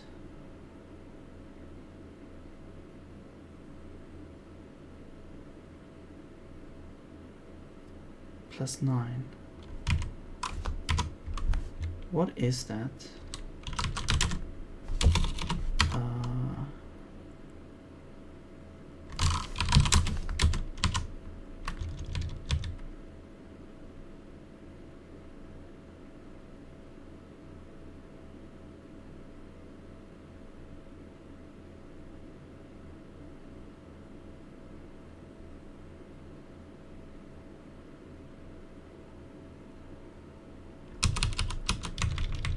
It these ones 1, 2, 3, 4, 5, 6, 7, 8, 9. Okay.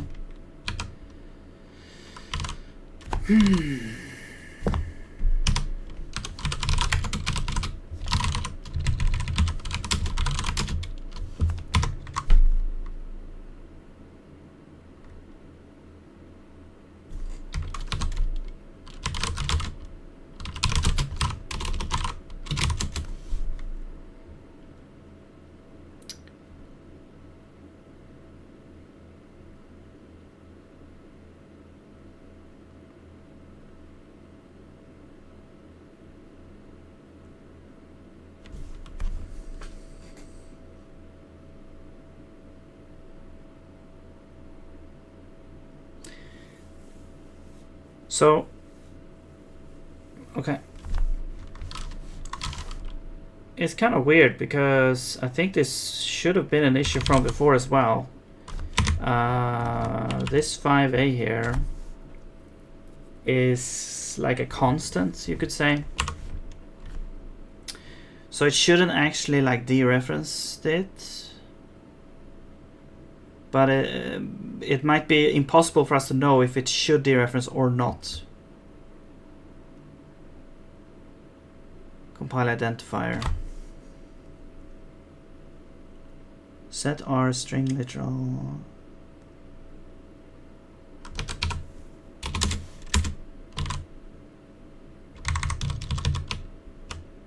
I mean, yeah, it could be this one.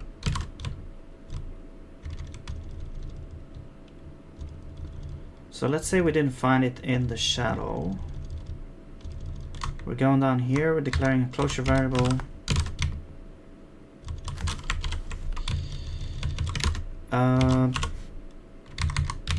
I guess it's mutable as well, so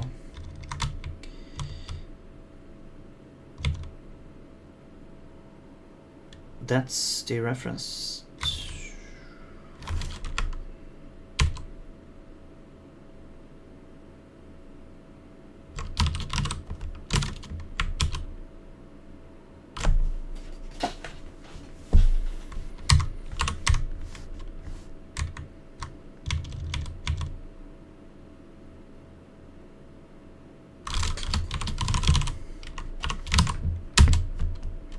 Compile result variable. This is saying that it's mutable. The variable is mutable, but this string here, that's what it's trying to deal with, the string.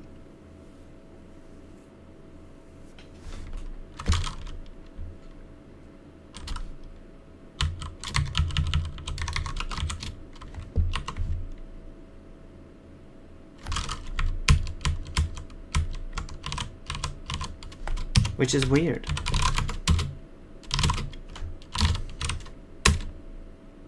Oops.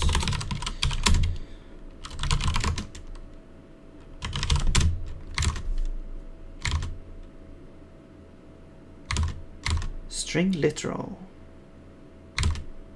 Yeah, it's like the last thing in the string literal is not working.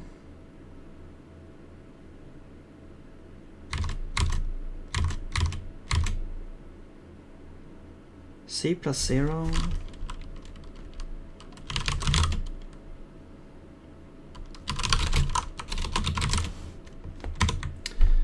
So that is 52.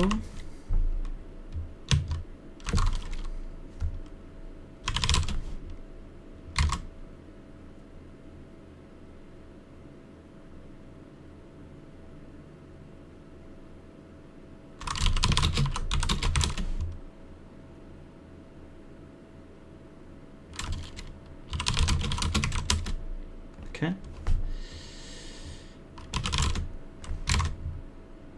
And that should work. And this is the part that doesn't work.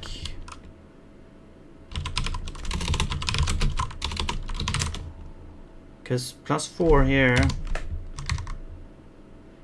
No, R is 5C plus 4. 1, 2, 3, 4.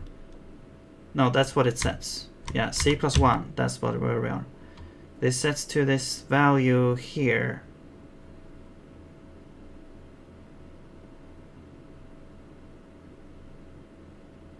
Why? String literal. Like, where is this coming from?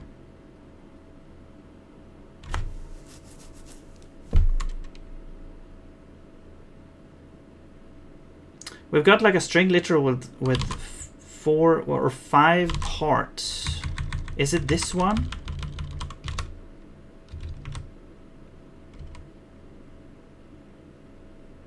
So there's one part here like that has 0 length, and then we have A, that's 2, this one in the middle 3, and this one is 4. And so X is actually like, it's supposed to be 3, just a constant 3, or not a constant, but it's supposed to be 3. But for some reason, when we use it here, it says like 13 plus 9, which I believe, if we look at the read-only data,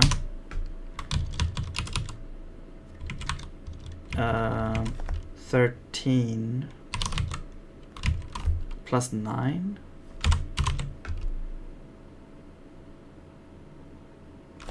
Wait, what?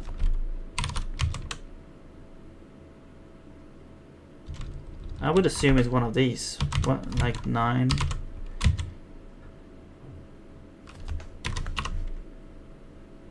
There's something strange going on here.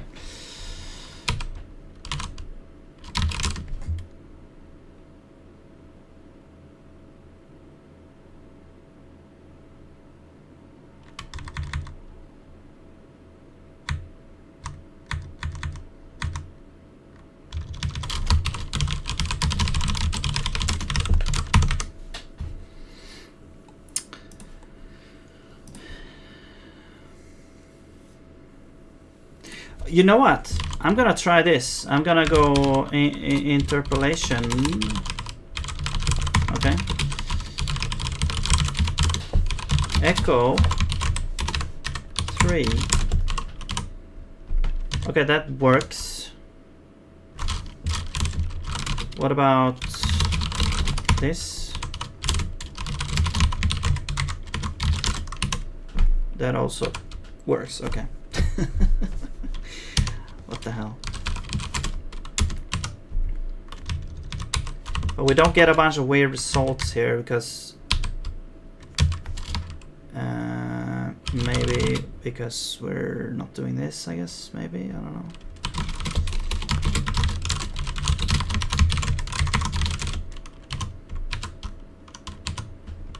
No, I'm not sure. I'm not sure why it puts a bunch of results there. I wouldn't expect the result names to be in the read-only data. But I might have forgotten something about how it's compiled. Because those are that's identifier names.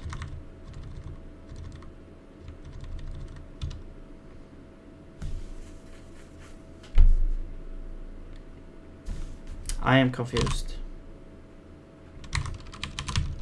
Okay, what if we set you to something else?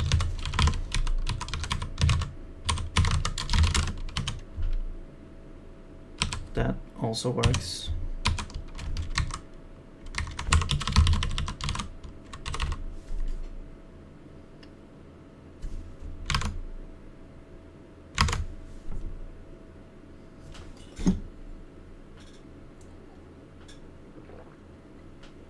Alright, I have to go here soon, so we might not get to this working. But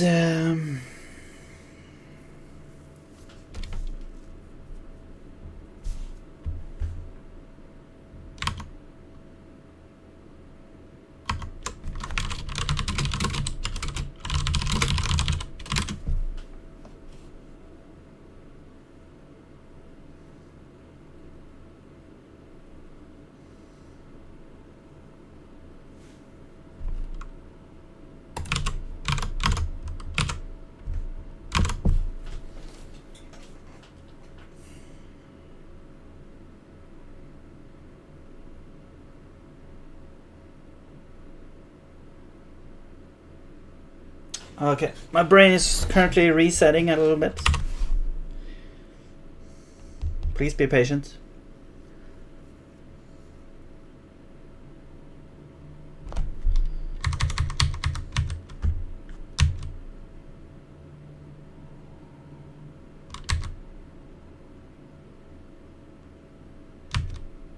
Okay, yeah.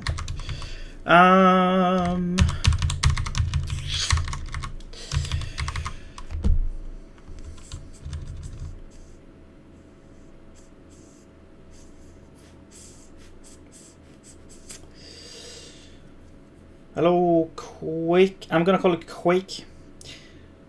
How do you focus for so long? I mean, I'm used to working with development, so it's kind of, you know, you have to take breaks sometimes. But and also like it's you kind of get into the zone sometimes, and you have like a, you know, a bunch of hours that you can be productive, but then that, you know, the energy fades, and it's also it's better. I think it's better to work while you're in that zone, basically, because otherwise you produce some pretty shit stuff, which could be take more energy, more time to actually clean that up and try to make sense of that. I mean, I'm not saying that obviously I don't produce super code most of the time, so but as long as we're making forward progress and I'm seeing like we're not like driving into a ditch, like you can see a path forward. And sometimes you just have to bog down yourself in a problem, and because you need everything, like you need a lot of stuff, like a lot of context in your head in order to see the problem in and be able to solve it.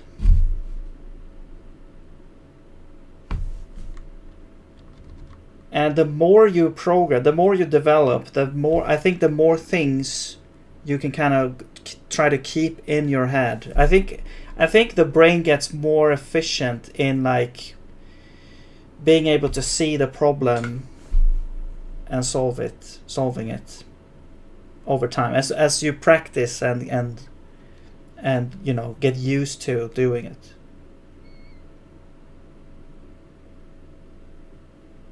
I'm not saying I'm like a super programmer or anything. I'm just saying, like, from my experience, that's what you kind of, when you get more experience as a programmer, I think that's one of the things that improves, that you can see, like how much context can your head hold and work with. But then it's like, also it's like maybe the starting time as well, like how long it takes to get everything in your head and dump it out as well. Like I think I can feel when my brain just dumps everything, because it's like you are surrounding yourself with a problem and all the different facets of the problem and stuff, and then you solve it, and then your brain just kind of dumps it out because you don't need the context anymore. So it's you can kind of feel how the problem vanishes from your head. It's kind of weird. And then you don't remember anything about what you did, almost. Like you can only kind of see the result. Or you can, sometimes you can, like, if you need to capture some of that, you can like grab to a thread and pull back to get back. But it's kind of weird how the brain, like, it automatically just, after you solve the problem, like everything just disappears. It's like, okay, well, we solved this now. Where were we? What happened? It's like waking up.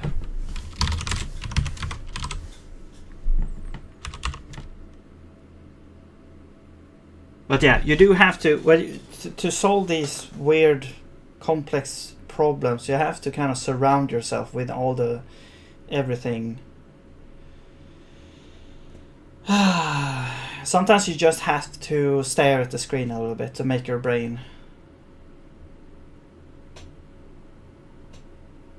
maybe change perspective a little bit and see it in a different way.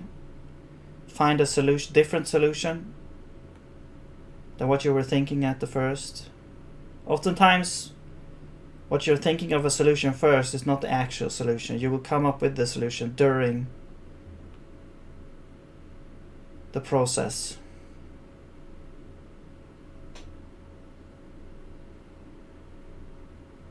So, yeah, it requires a little bit of patience.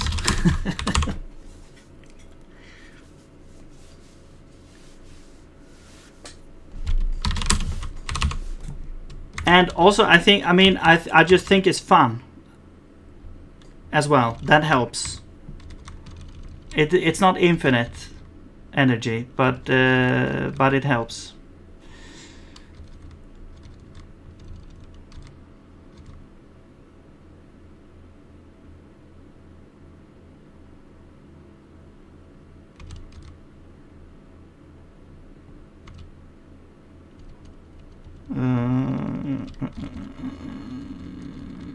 Are you a developer as well, Quake?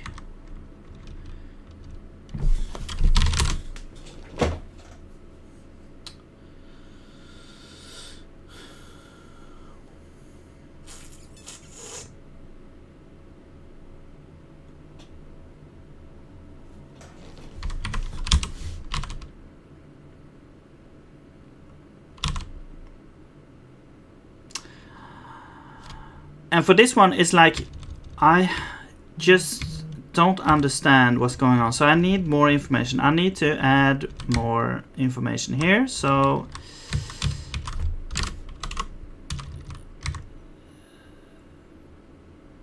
the question is, why is it turning up as a result? Like, why is that even... Why is this even in the data to begin with? Is my question.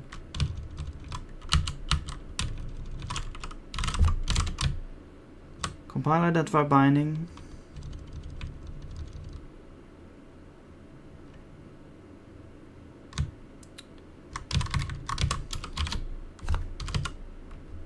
Declare name.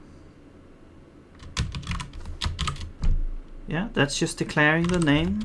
It's not storing it in any data so anywhere.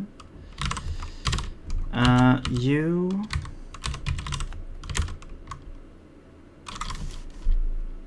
just declare it there. I don't really understand how that ends up in the data.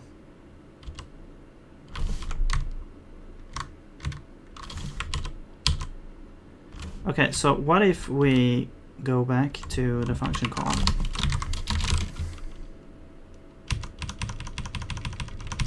Will it still do that? No. Okay. Good. Or are we... Wait, no, we're not in the same place. Sorry. Here we are. Okay, so now we don't get the result stuff in here.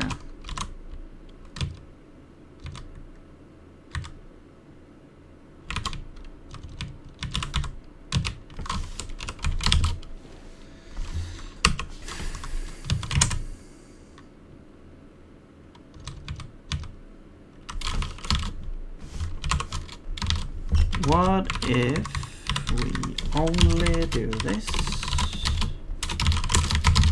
I'm just trying to narrow it down here.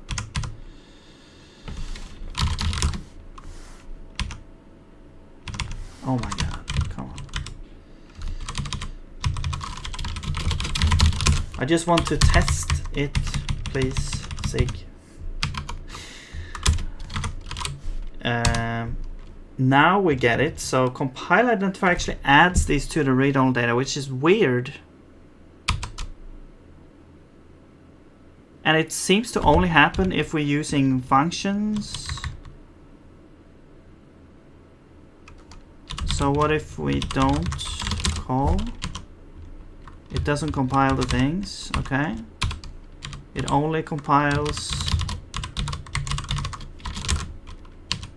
Okay, the result variable is compiled into the read-only data. Also, we get like 1A here. I'm not sure. It's like it's compiling the closure identifiers. See, hello1 is the string. A is a parameter name, and this is also like a closure identifier name. No idea why it's doing that.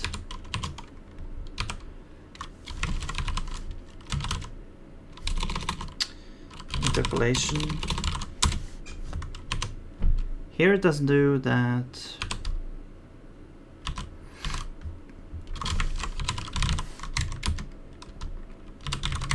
Okay. And it comes from this, from compiling the identifier. For some reason. Oh, I see. It could think that it's an executable because it doesn't exist in the scope, or it doesn't exist at all.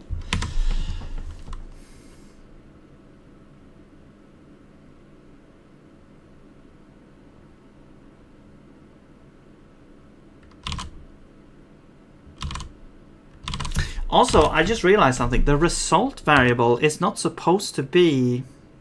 Well, it's supposed to be part of the closure, but it's not supposed to be like passed from the parent. It's just a local variable. So we don't actually need to compile that identifier, which kind of makes the closure variables different from each other. Different classifications. Some do want to be added here, but some don't. So we need more information.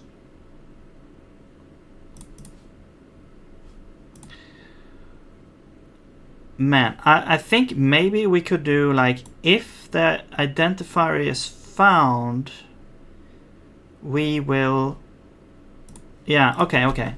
Let's do this. Let's do like lookup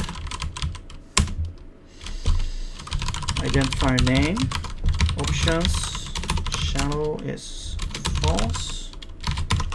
So this would give us, so it's like if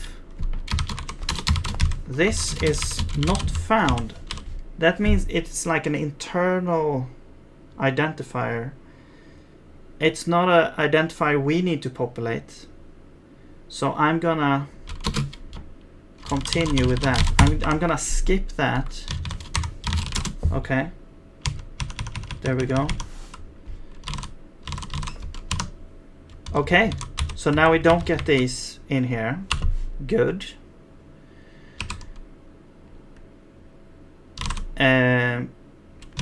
So now let's try and do this. This is very hacky. I'm just gonna add this note here.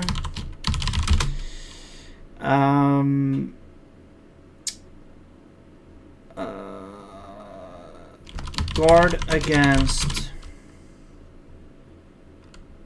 referring to internal identifiers. Yeah. I don't know. Is this referring? Is that correct? I don't know.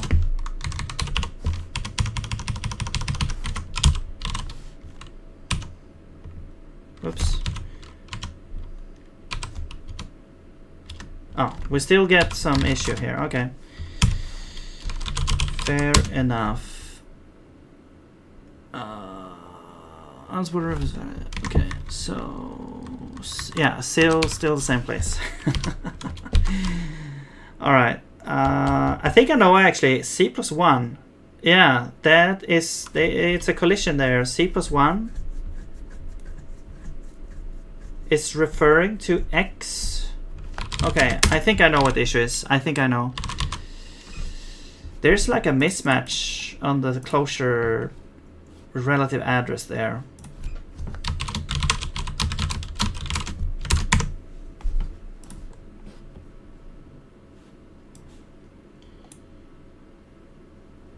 So the parameters are added correctly, I would say. Then this is compiled. The weird thing is,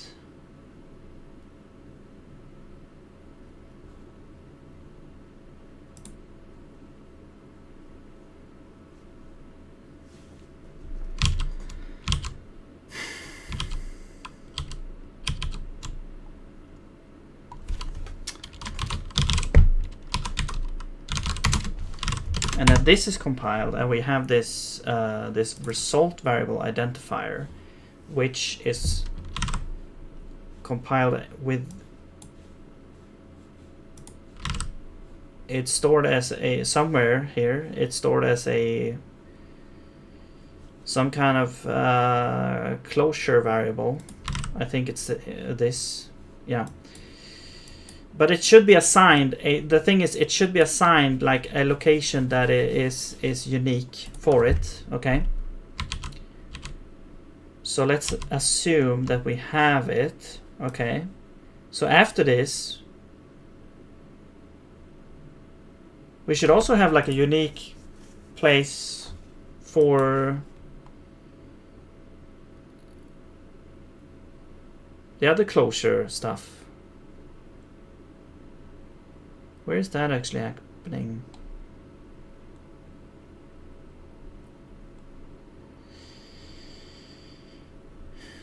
Where's the arguments?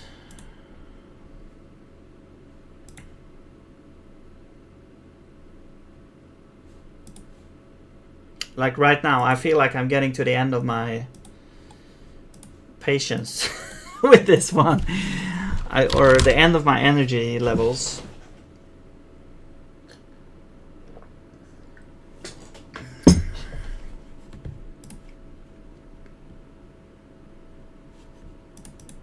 Or the end, or also the maybe the end of my context window for this. What I'm wondering right now is the arguments to the execution call. They are here. So part of this is the string literal. Where is this compiled? Okay, it's compiled over here.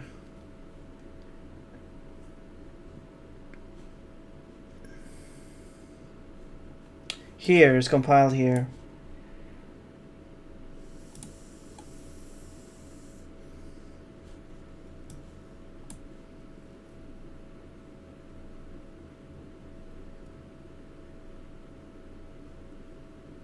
Yeah, and so we're in this inner scope, and this is compiled here. So when this is compiled, it's compiling this string, and this includes the x variable. So when this is encountered, it's compiling this identifier, and during that process, it will declare a closure variable in the execution scope.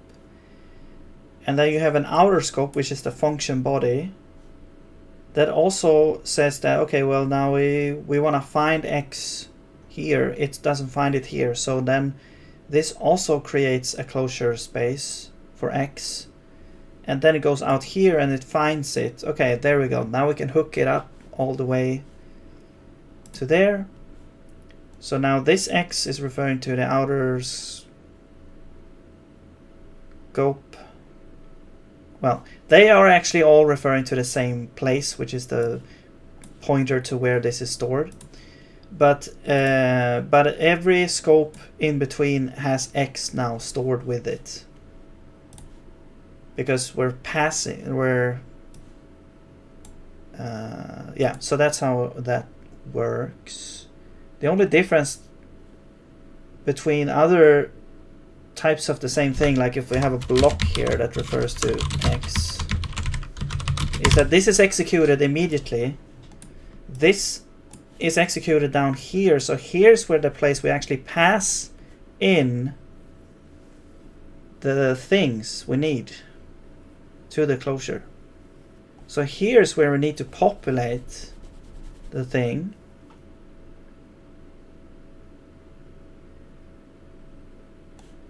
But the identifier is compiled here, so the space for the closure variable should be available here. And then down here is where we try to populate it.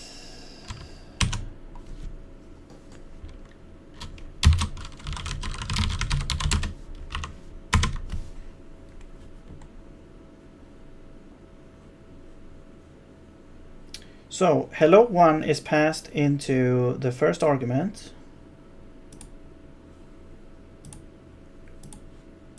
Here. And we're kind of passing it into the closure like this. And then we have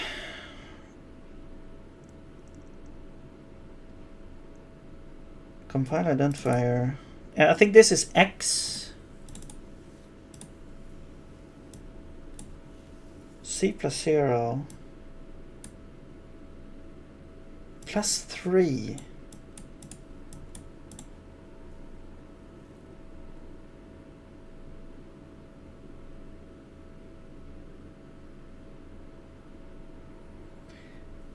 So, okay. So plus 3 is the location of x then. We have a is first, so that's 0. The result variable here is, I guess, is 1. Then we have like another one which I don't know which one it is. But then we also have x, which I guess is 3.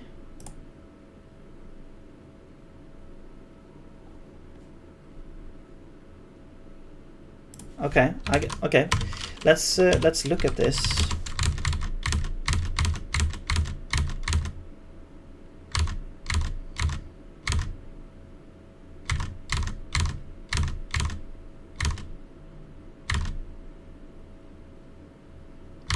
Argument.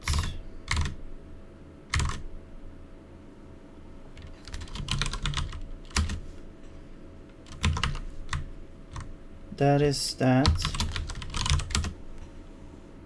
R plus 0, so that is 14 is the... Oops.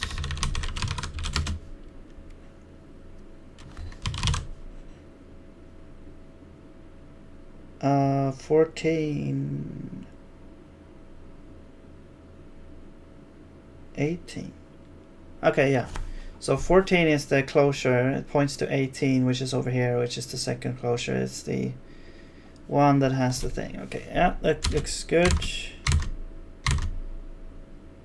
And then plus 3 is C plus 0.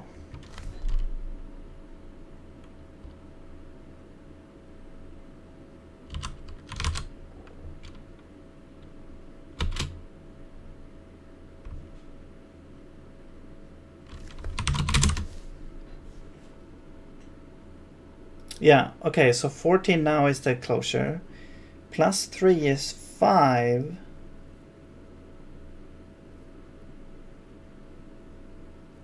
That's not correct, though.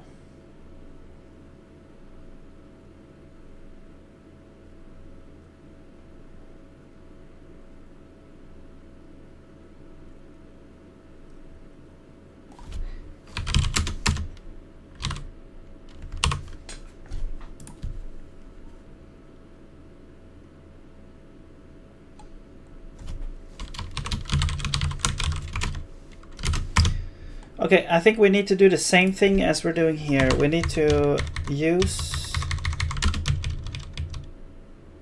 No, we don't. This needs that it needs to be a pointer to this.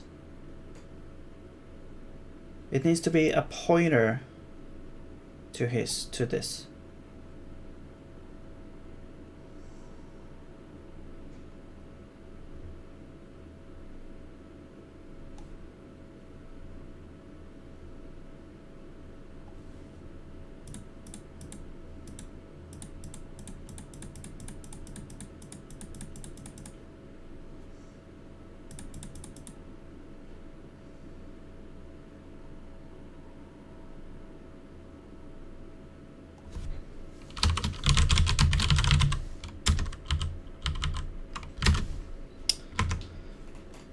Identifier.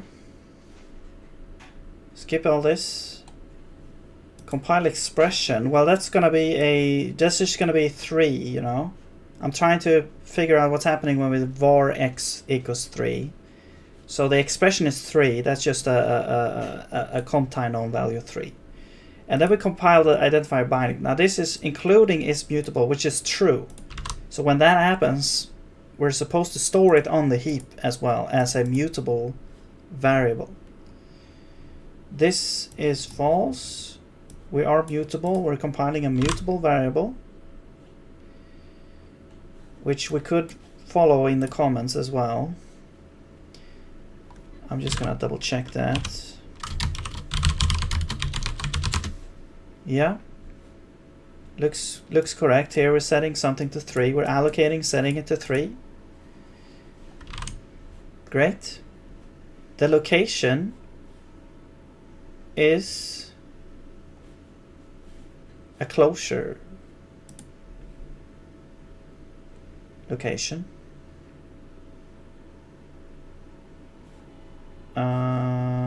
Which is what? No, what is it declared as?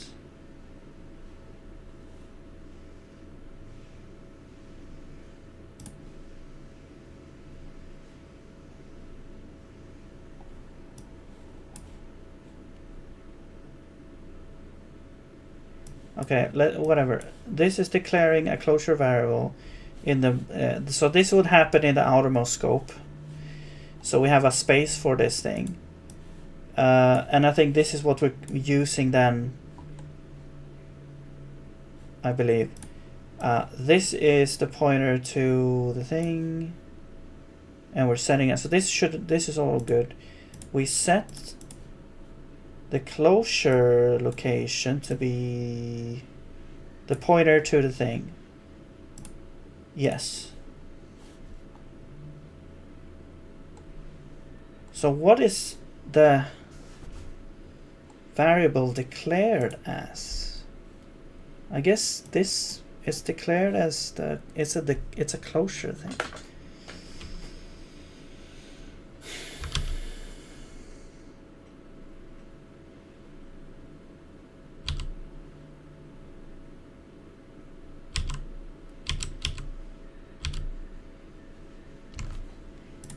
So why do we get like the actual value here? That's what I'm confused about.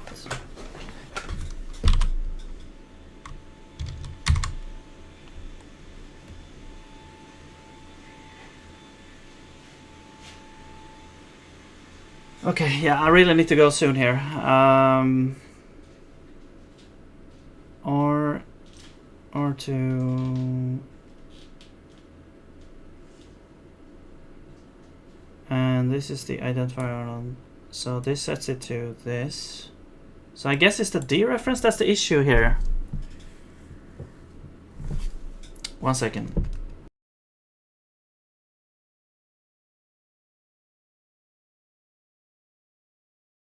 Okay, so maybe if we just undereference. Fine.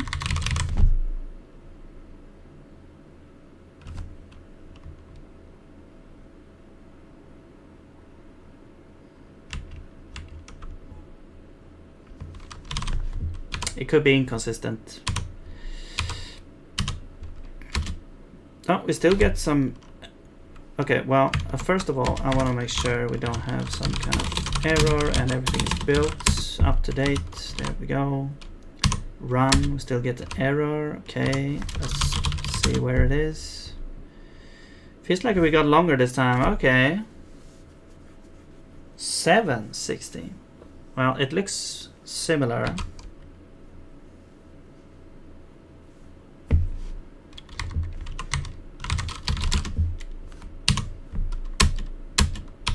Okay, maybe it's because we had the block there as well. So now we should get like 5:16, yeah. Same issue, okay.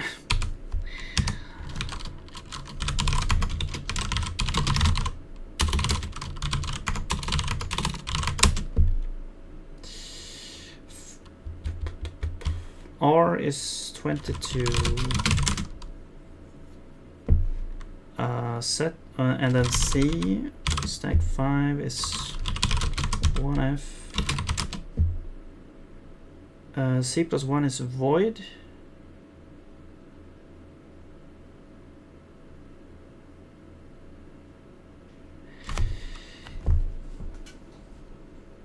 Yeah, so I think like the C plus 1, this plus 1 is where the thing is not working.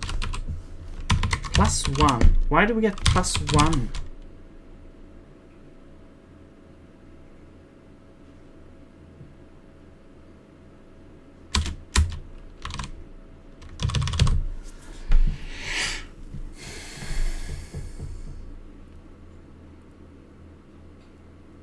Okay, I think there's an issue with figure out why we get C plus 1 instead of C plus 3.